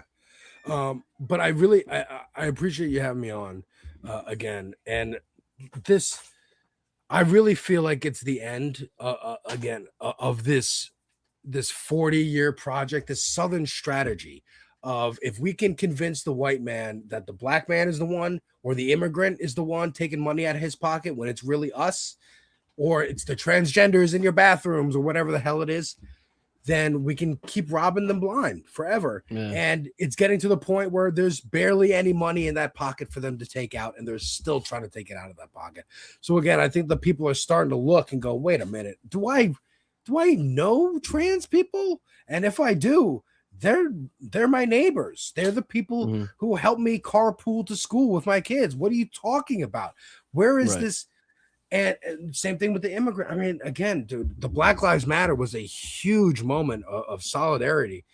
And unfortunately, it takes some people to see like old white people get knocked down by the cops to be like, I guess cops are violent and can be in the wrong sometimes. Now they're seeing it with ICE and going, oh, I guess maybe immigration is actually maybe we should have a smoother entry point for immigrants, instead of having people being rounded up and shot in the face in Minneapolis for no reason, because Trump decided Minneapolis is going to be the place on a whim. Well, I do appreciate you joining me, my man. Why don't you let everybody know in the chat where they can follow you, where they can watch your stuff? Thank you so much, man. I know we've been trying to put this together, and this is a good example. you and I, this is the first time we've spoken at length. Like we have Mhm. had moments on this space on the election streams. I love those big panel shows. But this is the neighborhood. This is our neighborhood now that we've kind of created and cultivated. And now I'm meeting the neighbors. I'm coming over to you and saying, "Hey, Boston, what's going on? Let's have a chat. Let's get to know each other a little bit better. Get to know your audience get to know my audience." And we're going to deal, like you said, we're living under capitalism. We're dealing with it as it is. And we're going to try to form this neighborhood over on this space. But I think that if you go out and talk to your real neighbors, there's more of us than there are of them. Like, Kendrick said, they're not like us. There's more of us than there are of them. And we will win. We will win. We are winning right now. It's just the death throes, folks, and they're going to be violent and it's going to hurt. But I see the dawn. I see the dawn. I appreciate the conversation. I think that's one of the reasons why I think we probably, get along so well is because, I think one of the things that we're probably in agreement is, as much as, we respect Michelle Obama, when they go low, I'm not so much as going high. I will get down and play in that fucking mud. And if they want to get dirty, I'll dig a fucking trench under that puddle. So, bro, I was literally just talking about Abdullah El Sayed said the same thing. He said, when they go low, we take you to the mud and choke you out. And that reminded me of the Dark Knight Returns, where Batman says to the mutant leader, "Son, this is not a mud hole. This is an operating table, and I'm the surgeon." Right. Speaking of which, I loved your dog in Star Wars, by the way. What? I loved your dog in Sar Wars. Thank you very much. He just doesn't have the shroud on. He's very shy about talking about it. He doesn't like to know that he was Wicket. Yes, Return of the Jedi.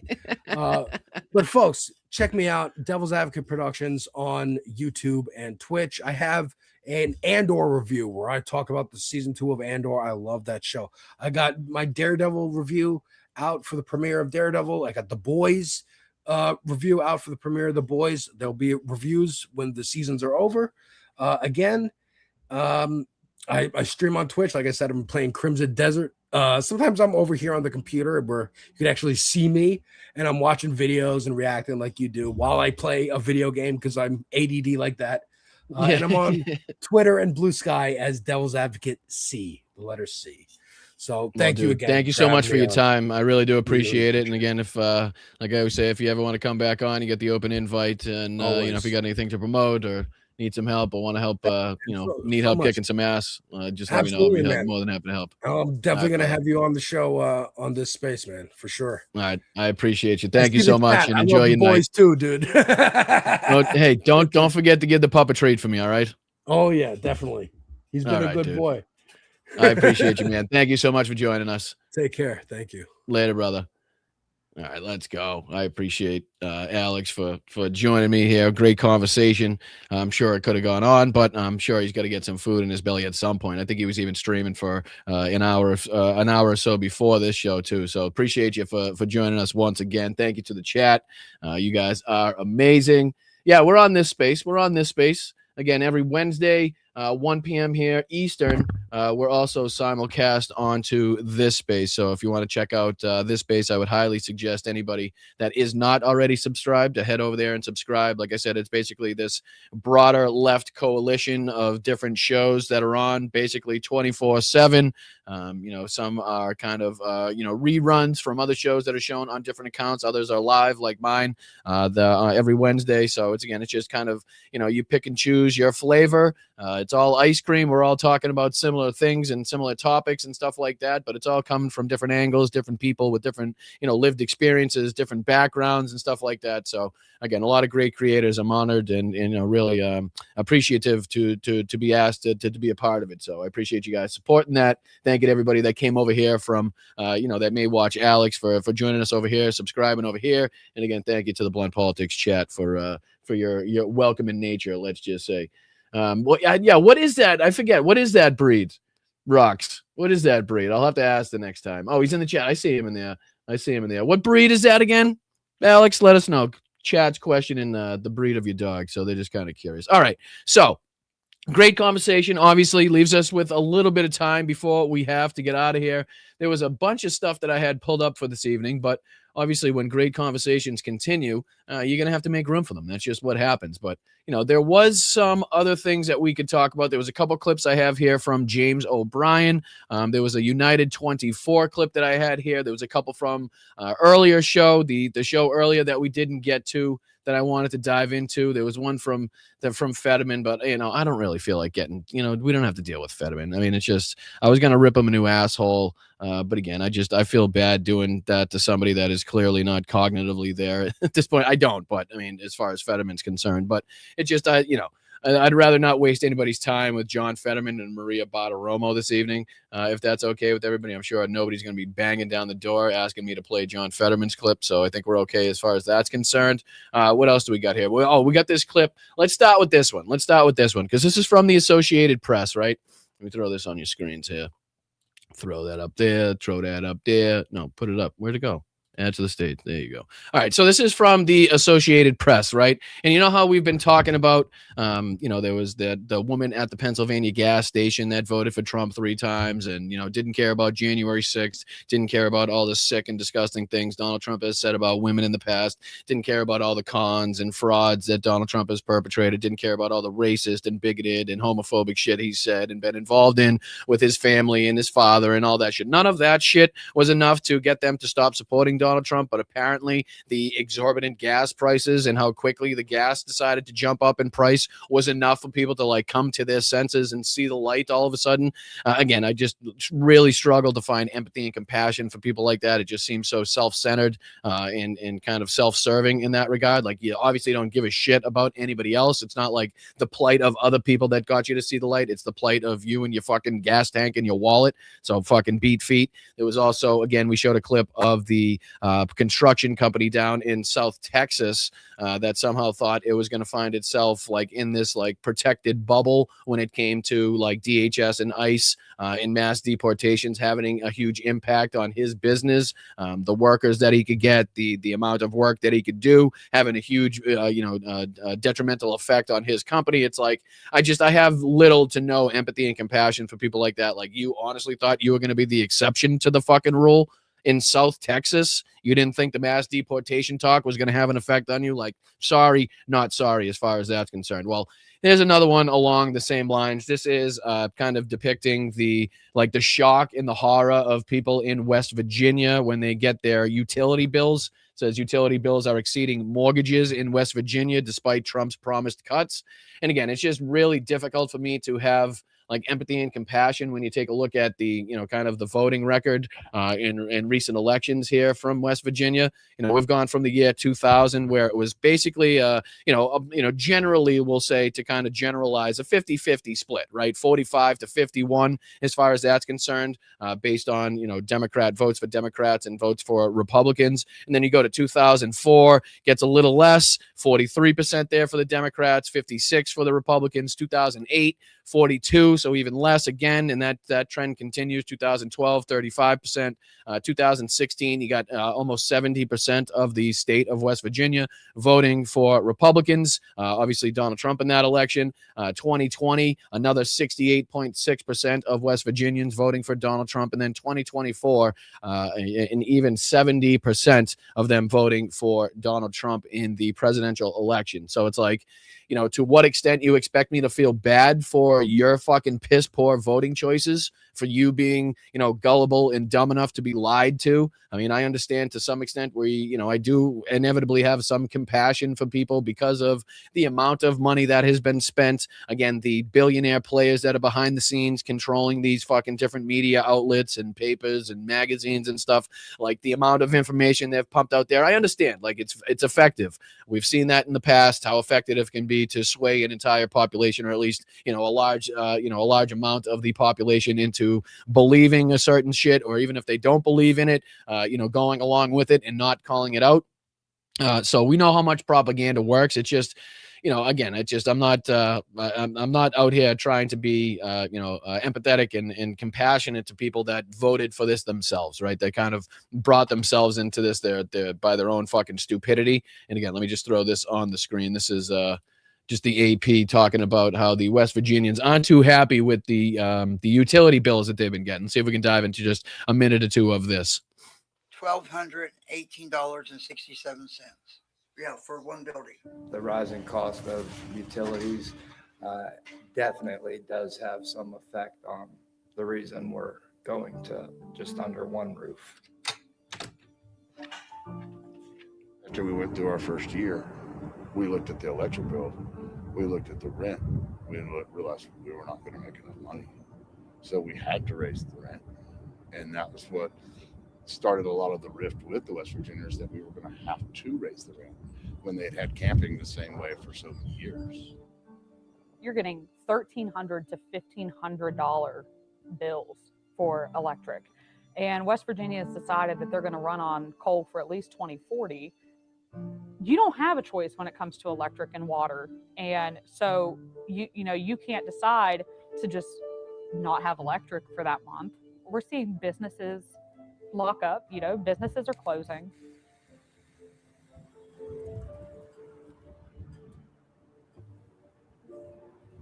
And again, although this is about West Virginia in particular, like, you could be damn sure that this is happening in small towns, in rural communities all over the fucking country, all over the South, right? All over the place as far as this is concerned. I mean, we've seen for quite some time now the main streets of these different small towns, these different small mom and pop stores that have been, kind of thriving in these areas for generations now, all of a sudden being eradicated. I know COVID had a lot to do with that. But ever since then, it's kind of, it's been to the same extent we talked about with pubs in the UK, and how kind of they've been rapidly, kind of going by the wayside as far as that's concerned. Similar aspect here. But again, it's like, you look at what they voted for, you look at what they thought was going to happen, and I struggle to find the compassion in my heart, as much as I'm an empathetic person, as much as I have the ability to be compassionate about people and to understand the plight of what people are going through. I struggle in this case, really, considering everything that we've been put through, everything that we've tried to put out there as far as podcasts and information and facts, and telling you people that you're being lied to, and that, the shit that he's saying is ridiculous and stupid and nonsensical and couldn't possibly be done. And these very simple answers that he's given you to these overwhelmingly complex issues are just something that is very dictatorial in nature. Right? Like, somebody that comes to offer you fucking peace, bread, work, and a home,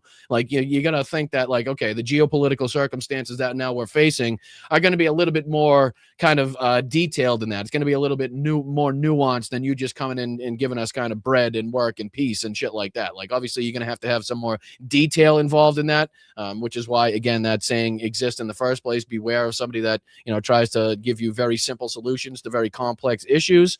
Typically, it's not the one that's going to work.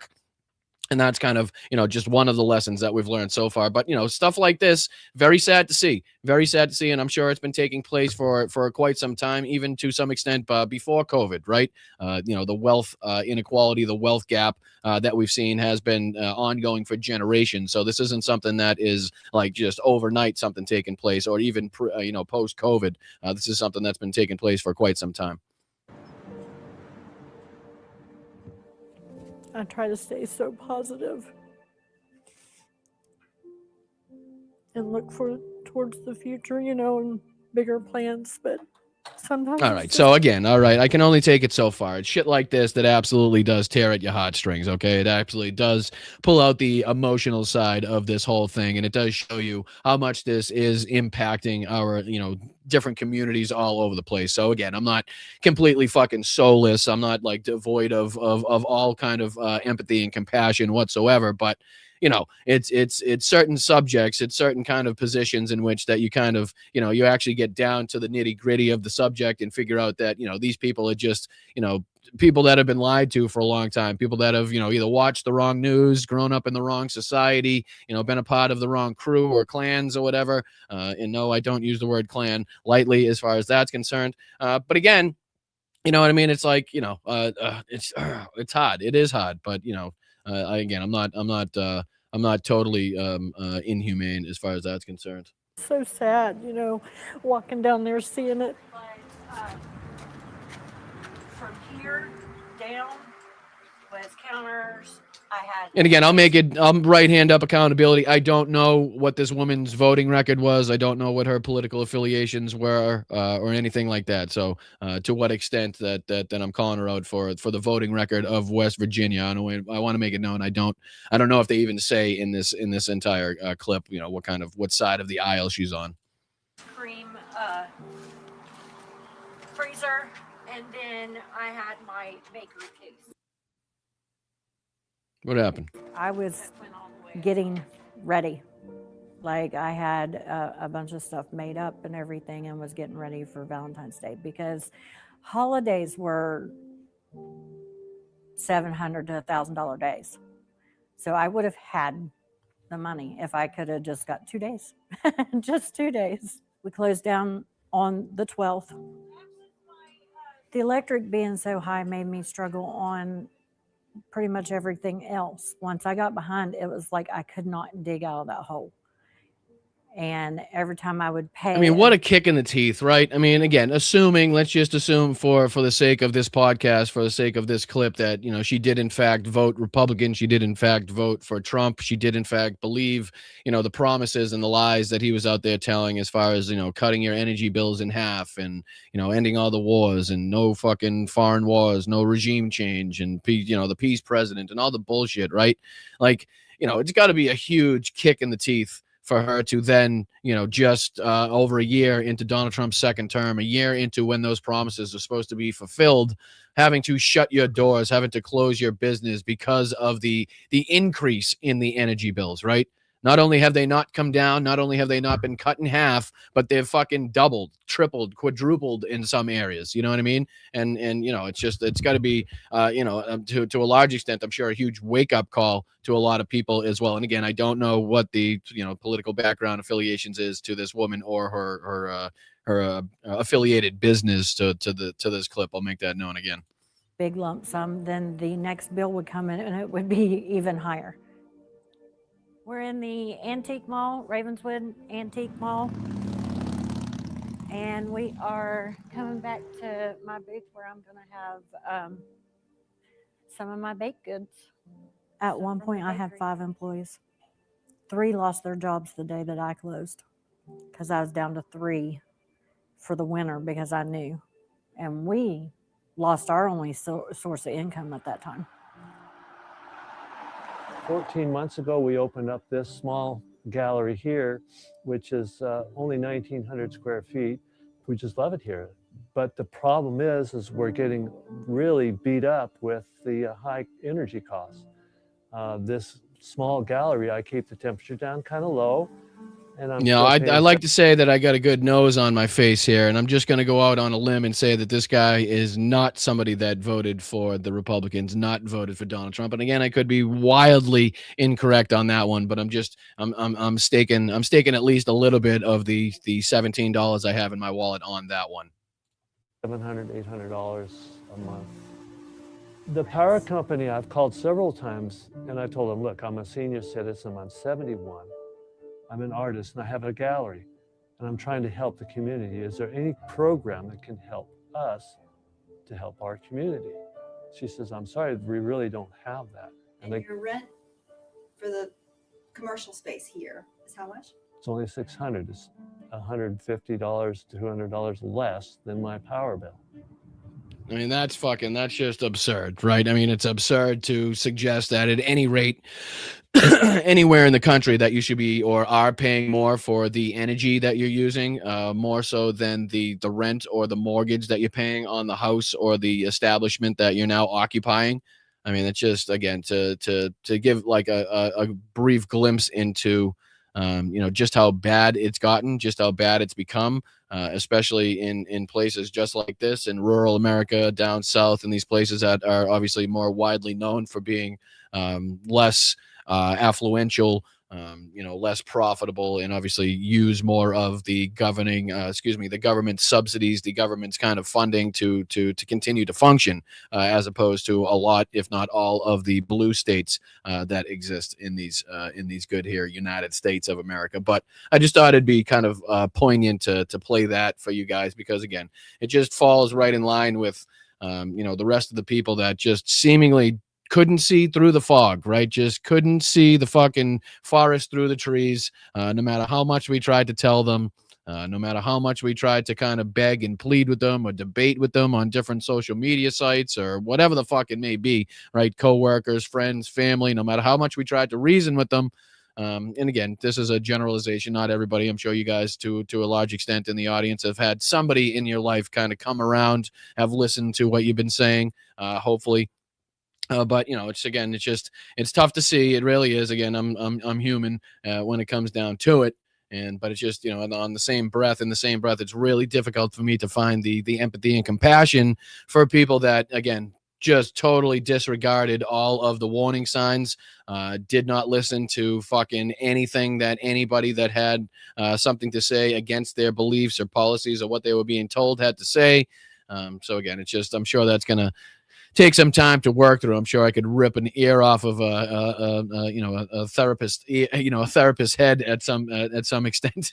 I'm sure we could all bust that door down and sit down on that couch and give a therapist a good fucking 1-2 as far as an hour is concerned. All right, let's see if we can dive into this, because seemingly one of the more fan favorite aspects of what's been going on. I know there's not too many things to get excited about nowadays. I'm not sure that, you know, this is exactly one of them either, but you know, what are you going to do? We all fucking feel bad about it, but fuck it at this point. You know what I mean? You only live once. But the Lego videos just continue. They're coming out fucking hot and heavy. Here's another one talking about a new Lego video from Iran, Wake Up America. I'm not sure exactly what this one's going to be talking about, but I figured I'd dive into it with you guys. You know, what better group to dive into it with than you guys here at Blunt Politics. Make sure you hit that like button, guys, please, and thank you. I appreciate you for hanging around. Thank you for joining me here on this Wednesday night. Very much appreciated to the mods for everything that you guys do. And obviously the best chat on fucking earth is right here at Blunt Politics. So again, this is titled, what is it called? Wake Up America. Let's just see what they got going on here. One of the newer videos. Again, I can't even stipulate at any point now that this is like the latest drop because they come out so fucking fast. But let's see what they're rocking with here. Our inbox is flooded with Americans saying they don't watch the news. They listen to our songs instead. Since your media is full of shit, let's keep it 100 and talk reality. 5,000 years of Persian soul, of poetry and light. You sold nuclear threat to every camera in sight, but our leader said nukes are haram. Our record clear, the real atomic arsenal, Tel Aviv, my dear. The IAEA in the building, they've been watching the file. Israel's undeclared warheads stacked up mile by mile. You weaponized the fear of Iran to fund the machine, while AIPAC lobbied Congress and pocketed your team. While soldiers bleed for Bibi's dream. Your son-in-law cashed $2 billion from the Saudi regime, Kushner. Your lobby chain is tight as stroking out the globe, while your son is trading stocks inside his velvet that robe. little Kushner. I love the little fucking the added in Kushner, like talking about the $2 billion that he got from the Saudis. Again, you can see in the pockets here. Let me get out of your way just so you can see above where I was. You can see Marco Rubio, Mike Waltz, looks like John Ratcliffe inside the pockets with a bunch of money, some influence, a key APAC in the background. I mean, again, it's just so poignant and so well done as far as, you know, the grievances that people have, what people are discussing in this country, obviously what's being reported in the news. Again, just the ability they have. And I'm sure to a certain extent, we're kind of overhyping the fact that you could probably just put this into a prompt. But again, nobody else seems to be doing it like this. So it's got to be a lot harder than it looks. Why soldiers bleed for Bibi's dream. Your son-in-law cashed $2 billion from the Saudi regime, Kushner. Your lobby chain is tight as choking out the globe, while your son is trading stocks inside his velvet robe. Baron, wake up, America. Was that Baron Trump? What was he lying in? Hold on. What was this one? Cash $2 billion from the Saudi regime, Kushner. Your lobby chain is tight as choking out the globe, while your son is trading stocks inside his velvet robe. Baron, what's he sitting on? Shit? Is that supposed to be just shit? Is that what that's supposed to be? Just piles of shit with Baron Trump in it? Accurate. America, open your eyes to the devil's design. Epstein, pedophile ruler, sacrificing for Israel's line. Wake up, America, open your eyes to the devil's design. The world's watching your move. Don't feed the swine. Epstein's Island, 40 plus flights on the log. You the main. Jesus Christ. I've seen that in a couple now. The first Melania one that they dropped too, they got Melania hooking up with Epstein in the background. Like, check this one out. Feed the swine. Epstein's Island, 40 plus flights. Look in the background. I'm assuming that's Melania and Jeffrey Epstein. Right? I could be wrong. Maybe it's Ghislaine and Jeffrey Epstein with Trump in the front seat. One of the two. But again, I believe in the first Melania one that they dropped, they were actually depicting Melania hooking up with Epstein too. But obviously Trump here in the piggy wiggy in the front. On the log, you the main character. Jeffrey was just a prologue. You act like a savior, but you're leaving bodies cold. How many nations have you broken? How many lies have you sold? Vietnam, Japan, Korea, Iraq. Oh my God, was that already a reenactment of the meme? Let me see. Bodies cold. How many nations have you broken? How many lies have you? That right there. That's the reenactment of the meme that Trump posted. Right, the one depicting himself as Jesus Christ. So that's Jeffrey Epstein on the bed. You know, you got the two people to the left, the nurse to the right with the soldier, and the people, you know, what were ascending to heaven in the one that Trump posted. Obviously, been remade a little differently as far as this one is concerned. So Vietnam, Japan, Korea, Iraq, Afghanistan, Libya, Panama, Syria, Germany, Serbia, Indonesia, Cuba, Sudan, Pakistan, Egypt, Jordan, Palestine, Lebanon, Yemen. We're bringing you freedom, bro. They never asked for that. Retribution is coming with a storm you can't tame. Iran doesn't forget, and we're coming for the game. Spoiler alert. Israel's final war? It's against y'all. Take it seriously. Before it's too late. They're just using you for now. Want to see the real truth? Watch how they talk on Jesus. Don't say I didn't warn you. Wake up, America. I mean, again. Yo. Oh, hold on. Sorry. Pete Hegseth. That was the one about Pete Hegseth. That was a pretty good one too. But again, they continue to throw these things out by the minute. Basically, anything that's reported in the news is another thing that they're going to make a video about. And again, it's captivated a lot of people's attention. A lot of people, you know, look forward to those. I even saw to some extent that like some of the channels were kind of harder to find on YouTube, if not gone altogether. So I don't know if the White House, you know, finally got sick of it, finally made a call and said, hey, can we start cutting back on, you know, allowing people to see these videos? So I don't know if that's changed yet, but it was, I think yesterday, Tiff, what was it? Yesterday or the day before that we were talking about that we couldn't find them on YouTube. I forget at this point. Everything goes by so quick. All right. We got about 15 or so minutes left. We got a couple of these clips that I wanted to dive into. Probably not going to have time to do them both. I had this one here from James O'Brien. From LBC, and then I had another one here from James O'Brien, I believe, if I'm not mistaken, oh yeah, it's also this one right here. But I think this is more from Simon Mark. So this one is 13 minutes. Let's see here. Which one should we dive into? This one, let's see. We'll dive into a little bit of James.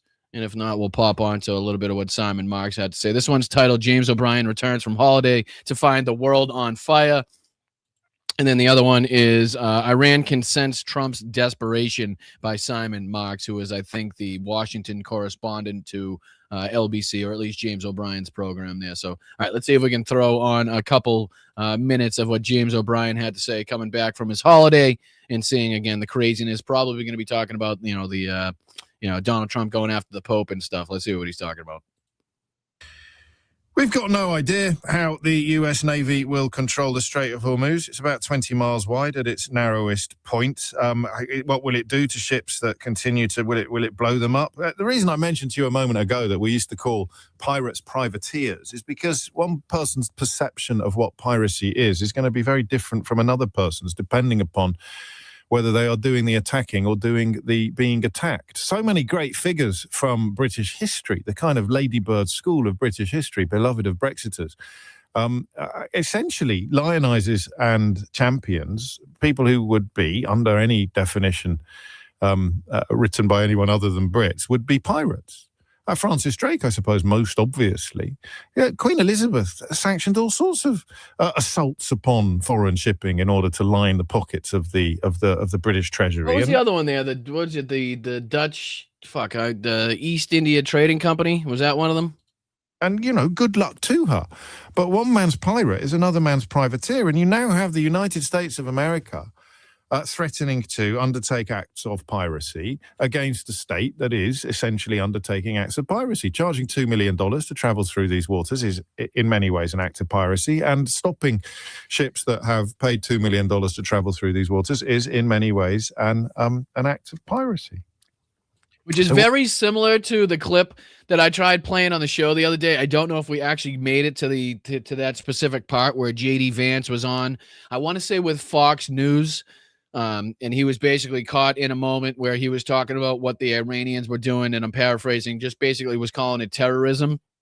And then came out and said, well, two could play at that game, basically coming outright and saying that the United States was engaged in basically the same kind of, geopolitical terrorism that they are accusing the Iranians of engaging in right now. And he kind of caught himself a little bit, but it's kind of a similar aspect right now. We're trying to say that it's like piracy, and we're trying to say that it's wrong for them, obviously, to be charging a $2 million toll in international waters, yet the reaction from the United States is to impose a blockade on a strait that was mainly closed, especially for our trade. Maybe not some of the other trade partners that Iran has, but it was definitely closed to us. But now Donald Trump again seems it fit to blockade a blockade. Again, where that's going to go from here, we don't know. But it's kind of a similar aspect as to what he's talking about, what he's referring to here. What do you want to talk about this morning? Or rather, how do you want to talk about this? I've said to you a few times, I can feel a long one coming on, Keith, but alert the newsroom. I've said to you a few times recently that it's strangely liberating to acknowledge and recognize that Donald Trump is a deranged liar, and that using the tools of analysis and the tools of politics or political journalism to process or analyze Donald Trump is a waste of everybody's time. How long have we been saying that? Right? How long have we been saying that? Where it's like, it's almost insane of us to try to dissect what Donald Trump is thinking and doing and trying to kind of predict what he's doing in like this like logical way. It also relates to, in our political society right now, how like these normal political societies, these typical political norms that these politicians think will kind of get us back on the right track, like ain't gonna fucking cut it at this point. Like we're well beyond these like normal political established motives and ways of doing things. Like we have to start thinking outside the box. Like we have to start fucking fighting fire with fire here. And if again they're gonna get down and dirty, if they want to play in the mud, I'll get fucking dirty too. You know what I mean? Like that's kind of how we got to start thinking about things. But how long have we been saying something very similar to that? Like excuse me for trying to think about this logically. Of course, this is an illogical man. This is a guy that has absolutely no brain capacity left whatsoever. So to try to think about this rationally is like doing yourself a disservice. So it's funny to hear James O'Brien now think about like talking about the same things. But and I've absolutely been guilty of this myself. We don't know what else to do. We don't know what else to do. It's probably even more acute in the United States of America, where print media is much more balanced, despite the best efforts of Donald Trump supporters buying up newspapers. It is historically much more balanced than we are. And they don't know what to do. How do you analyze or discuss a president of the United States of America using tools that have been forged and deployed over a couple of centuries of relatively normal conduct? It rose to the challenge of Richard Nixon, because Richard Nixon's behavior was so egregious and so out of the ordinary that they were able to properly chronicle it. But if Watergate, imagine if Watergate had happened every other day.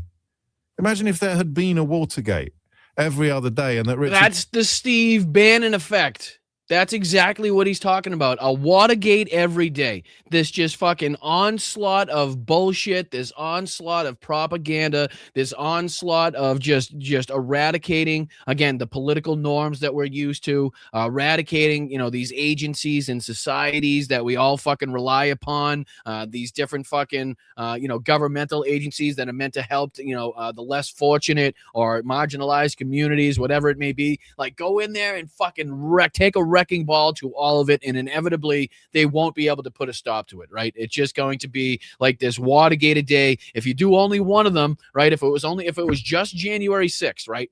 Right? If it was just fucking January 6th, it would be so much easier for us to focus upon that moment in history.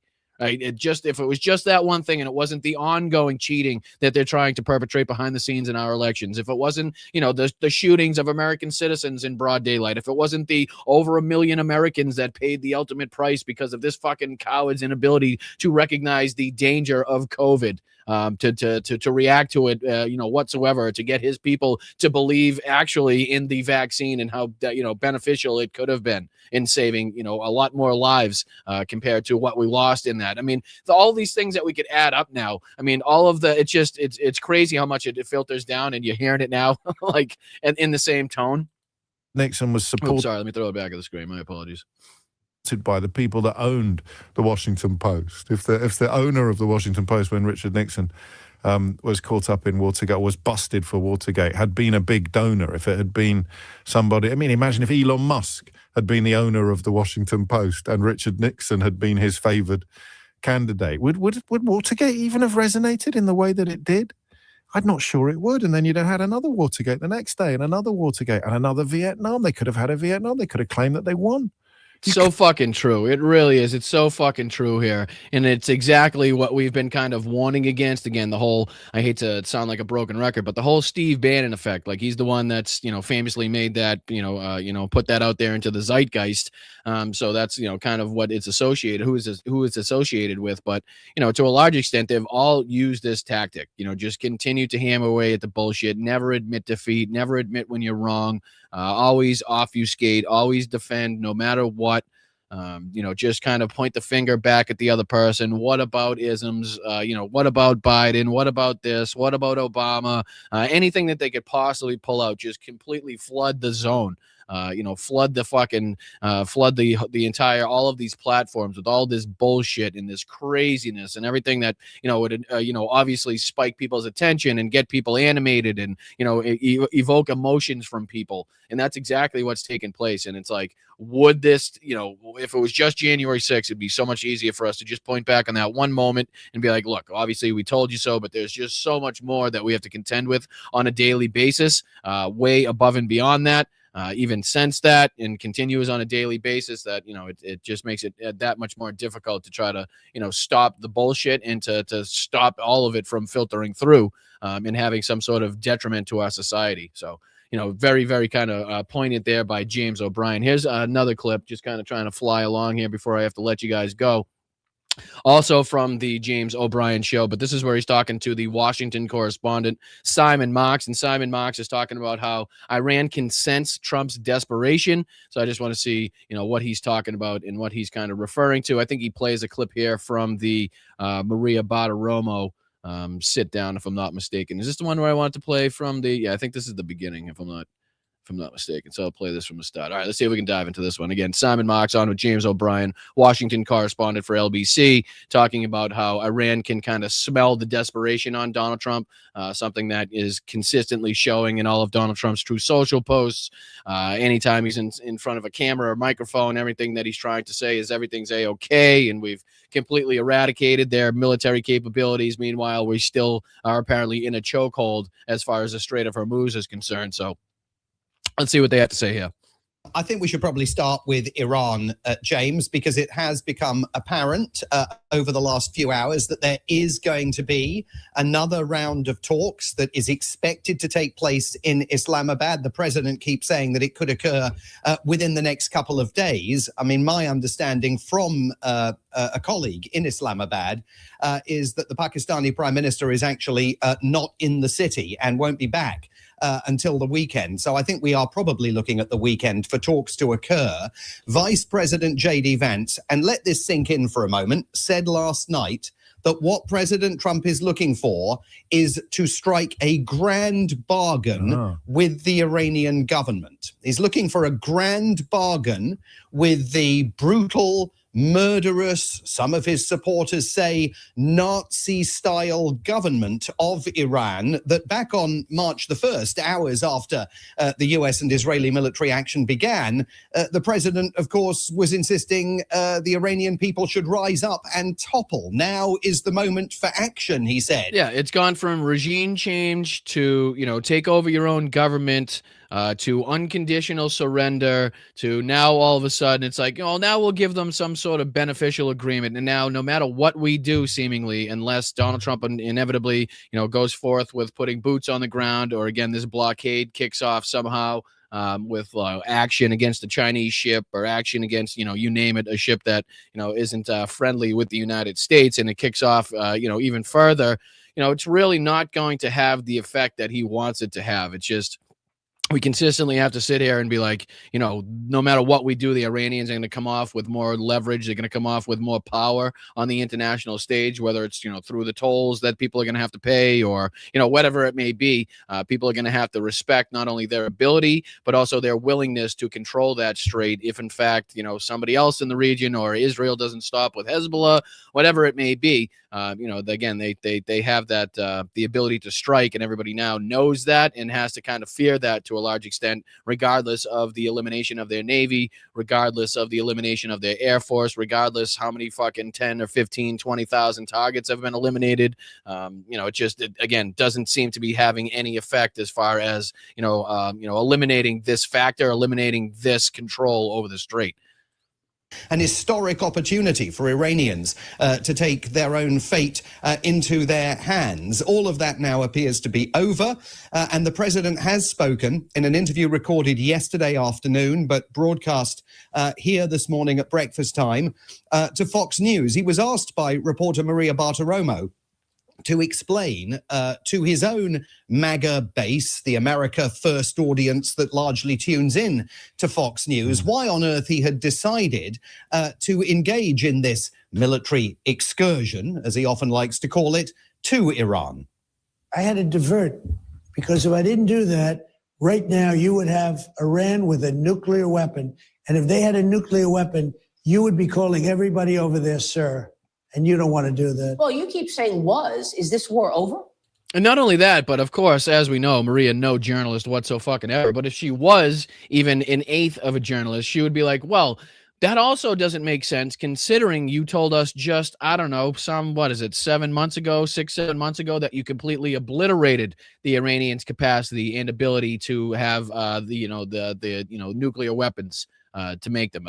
Were we supposed to say that was totally eradicated? The eradication was eradicated in less than 6 months? Or what's again this lie that you're being told? Because it was regime change, then it was we want an uprising of the people, then it was we want unconditional surrender, then it was we've already won, now it was we're kind of hoping to give some sort of deal, we want some great deal to be done with the Iranian regime that still is in place, still is intact, and has even more hardline members, has even more kind of relationship towards and with the military, and the IRGC is going to be in place seemingly for a lot longer than the previous Ayatollah would have been, considering the age discrepancies, the age differences, you know what I mean? So again, by no metric are we better off, and by every sense and by every, by everybody's metric here, Iran's going to come out of this, and obviously depending on where this goes, seemingly better off, having more leverage and more power on the world stage. So again, Donald Trump talking about nuclear capacity, nuclear weapons, where Benjamin Netanyahu has been saying and pulling this exact line since 1995, 1996, if not before then.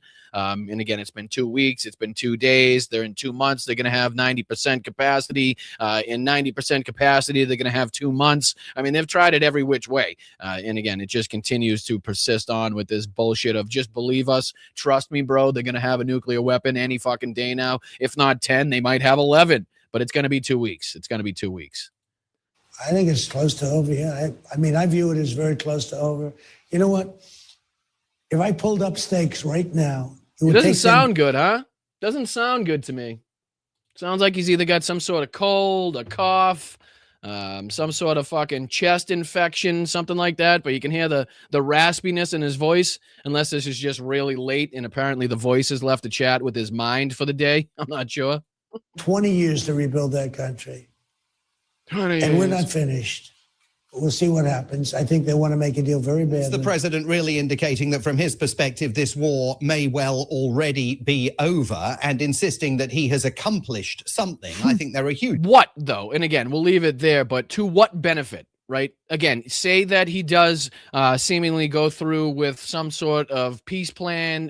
This actually does last whatsoever. What is he going to come out with to the American people and show them as the justification for the servicemen and women that we've lost, right? For the damage that was done to the U.S. bases that we're finding out more and more about, and the use of Chinese satellites and Chinese help as far as targeting U.S. bases, targeting the planes, and making sure that those fucking drones get through and strike the right targets. We're learning more and more about how the Trump administration has worked with different kind of satellite imagery agencies to make sure that the people who are looking this shit up can't really see the details, can't really see the exact damage that has been enacted on the different U.S. bases. But again, the reporting is coming out, and we'll be here to cover it. But fortunately, crazy enough, 2 shows today, and it still wasn't enough time to get through everything that I wanted to get through. So we have a couple videos here from United 24 I wanted to dive into, but we'll take a look at those tomorrow on the Thursday show. That way we can give them the ample time that they deserve and require to make sure that we're going through that. But I really do appreciate you guys. Another great show tonight. Great chat with Alex. Another big thank you to him for coming on the show. I always like to have these different conversations to hear different sides and different kind of angles of attack on what we should be doing, what's going on right now.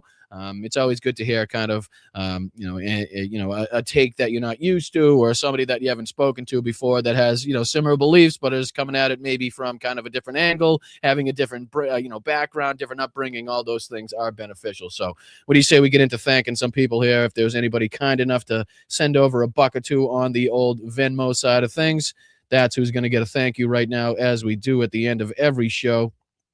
Let's just see. Geneva. Thank you so much. Geneva H. Such a great. Oh, thank you so much. That's amazing. Geneva H sent $50 over on Venmo. Thank you so much. She says, another great show. Thanks, Brian. No, thank you, Geneva. Thank you so much for not only watching, but obviously for contributing that substantial contribution that you put in there. I very much appreciate that. Thank you so much to Allison M as well.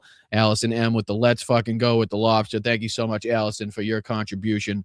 Very much appreciated. Thank you guys to everybody. And again, the Venmo just up here in the corner. All you got to do is just hold your camera up to that. Should send you right to the Venmo. You send $1 or $2. Anything more than that is 100% up to you. All we ask for is $1 or $2. Goes a long way in helping us grow this platform, grow this community, make sure that we can have some weight behind the punches that we're throwing here. Make sure that we can, enact some change, affect some change coming up into midterms and obviously going into the general election. So it's only with your help that we're going to be able to do that. Let's get up to 20,000 subscribers. Hit that subscribe button, people. Share this show out. Again, tell your friends and family. Let people know that kind of like this, down to earth, blue collar type of speak and how getting through it in politics. Like if it makes it more digestible for you to get through the nonsense, the bullshit. And again, I'm not just saying that like just watching this show is going to be enough for you to get all your news and information. No, there's a ton of great creators that are doing this now. All have their kind of angle, all have their route that they take and stuff that they cover. So again, if you add this into your platforms, if you add this into your schedules of other shows that you watch, I'm sure it will remain beneficial to you. So I appreciate you. Let's get into thanking the YouTube members here. What's going on, Wes? Thank you, brother. Congratulations on 2 years, my friend. Good to see you in here for that long. It all seems to boil down to Israel IDF. And again, that's been kind of drawn out as we showed in the polling numbers that CNN was talking about on the early show today. It didn't really matter what side of the aisle you were talking about. Didn't seem to matter what age range you were talking about. The approval and willingness to defend what Israel has been doing has been going downhill, again, faster than pretty much anything in recent memory as far as that's concerned. So thank you, Wes. And again, congratulations on 2 years. Thank you so much, buddy. Thank you so much to Jim the Geek. Thank you for your contribution fee for using contemporaneous in a comment. I appreciate that. Thank you so much, Jim. Hope you have a great night. Always good to see you. Thank you so much to Greg for 23 months of loyalty. Let's go, brother. How you bred in circus to keep us poors in place, right? You know what I mean? Just enough to keep you fucking from rioting, just enough to keep you from creating some or kicking up some dust or stirring up some shit. But also you need to keep you kind of tired enough, overwork you enough where you don't have the energy to do anything, right? You can't afford to take a day off of work to go protest. Like that's how they get you. That's how this fucking capitalist bullshit gets you. So appreciate you, Greg. Thank you so much for your 23 months of loyalty and also your $2 contribution. Carve up Theo and Joe selling souls for clicks, right? I mean, again, it's another one of those aspects in which it's like, kind of hard to have sympathy, empathy, or compassion for people that, were so heavily involved in setting up the system that we have now. again, propagandizing and lying about the Democratic policies and the Democratic politicians to a large extent. A lot of people watch those fucking shows. So they may just be comedians, they may just be podcasters, but again, that doesn't minimize the influence that they have, right? Because I'm sure numbers wise, there's probably a lot more people that watch or listen to Joe Rogan's podcast that have seen a lot of movies. You know what I mean? So it's like, to a certain extent, I understand. But on the other hand, you got to recognize how much influence and people watch that shit and just how much they can change their mind. So thank you so much to Greg, and thank you so much to Allie. How are you, Allie? Good to see you. Adam is on Leftist Mafia's Humanist Report on YouTube. Thank you so much and was that supposed to be Alex or Adam? I'm sorry. I feel like I'm diving into a conversation here, but I do appreciate you for being here for 11 months. Thank you for everything that you've done, not only for this channel, but also for people in the community. Allie, you are fantastic and just a very valued member of the community. So we very much appreciate you. Gregor's back at it again. Holy shit. This one is hitting hard. Again, not sure which one was. We're not sure what video we were going through at that moment in time, but I'm going to go ahead and guess maybe the West Virginia video, if I'm not mistaken. But Greg, do appreciate you either way for your contributions, man. And then obviously JD rounding it out today. Great guest and show. I thought so too. I'm very happy to be able to bring different people onto the show and have a platform where we can engage in these discussions. And again, a lot of people in the chat hearing some different points of views. And something might kind of tickle your fancy as far as that's concerned. So maybe you hear something you like, but we're trying to kind of, like I said, grow our reach. Hopefully at some point we can start having people that are, less agreeable, maybe some people in opposition to, what we believe in our side of the aisle. But again, that's typically with, a large number of subscribers. And again, people that are going to, feel like they're going to get clicks if they come on the show. So, only with the continued growth of the show will we probably have more opportunity to get bigger guests and hopefully more opposition, maybe more people we could call out for their bullshit live on the show. That would be fantastic. But thank you guys so much. Thank you to the mods for everything. Unfortunately, I don't know if he was in the chat or if he was watching, but another night going to be spent in the old hospital for Pops again. So again, if we could be sending some good vibes Pops way, I don't know if he made an appearance in there. I don't know if he's already asleep in the bed there in the hospital, but sending him some good vibes, hoping and wishing him well. Hopefully he gets out of that hellhole tomorrow or as soon as humanly possible. But I appreciate everybody that's been asking and texting and stuff like that. So very much appreciate you. Nothing to announce a report as far as him being home yet. Another night, unfortunately, spent inside that shithole. So I appreciate you guys. Thank you for your support. Make sure you hit that like button on the way out. Please subscribe to the channel. I know a lot of you guys think you subscribed. You've been watching for a long time. You may think you've hit that subscribe button, but please check. A lot of people that watch this typically aren't hitting that subscribe button, but it goes a long way in helping that algorithm know that you like the show and that you continue to watch and that they should send other people to watch the show too. So please check that out. See if you can hit that like button. See if you can subscribe. And thank you to the mods. Thank you to the best chat on earth. And I shall see you handsome bastards tomorrow on the Thursday show, 2:00 here on the East Coast. That is 11 a.m. on the West Coast. Until then, stay loud, stay proud, stay aggressive, keep kicking ass, but keep your head on a swivel out there. Make sure you're staying safe, all right? I appreciate you guys, and I will see you tomorrow.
Вітаю, Бостон Брайан. Мій позивний танцор. Я представник 72-ї бригади. Дякую тобі і твоїм підписникам за цей донат, за цю чудову машину, яка буде нас возити усіх на позиції, захищати Україну і наближати перемогу. Разом усі до перемоги. Дякую.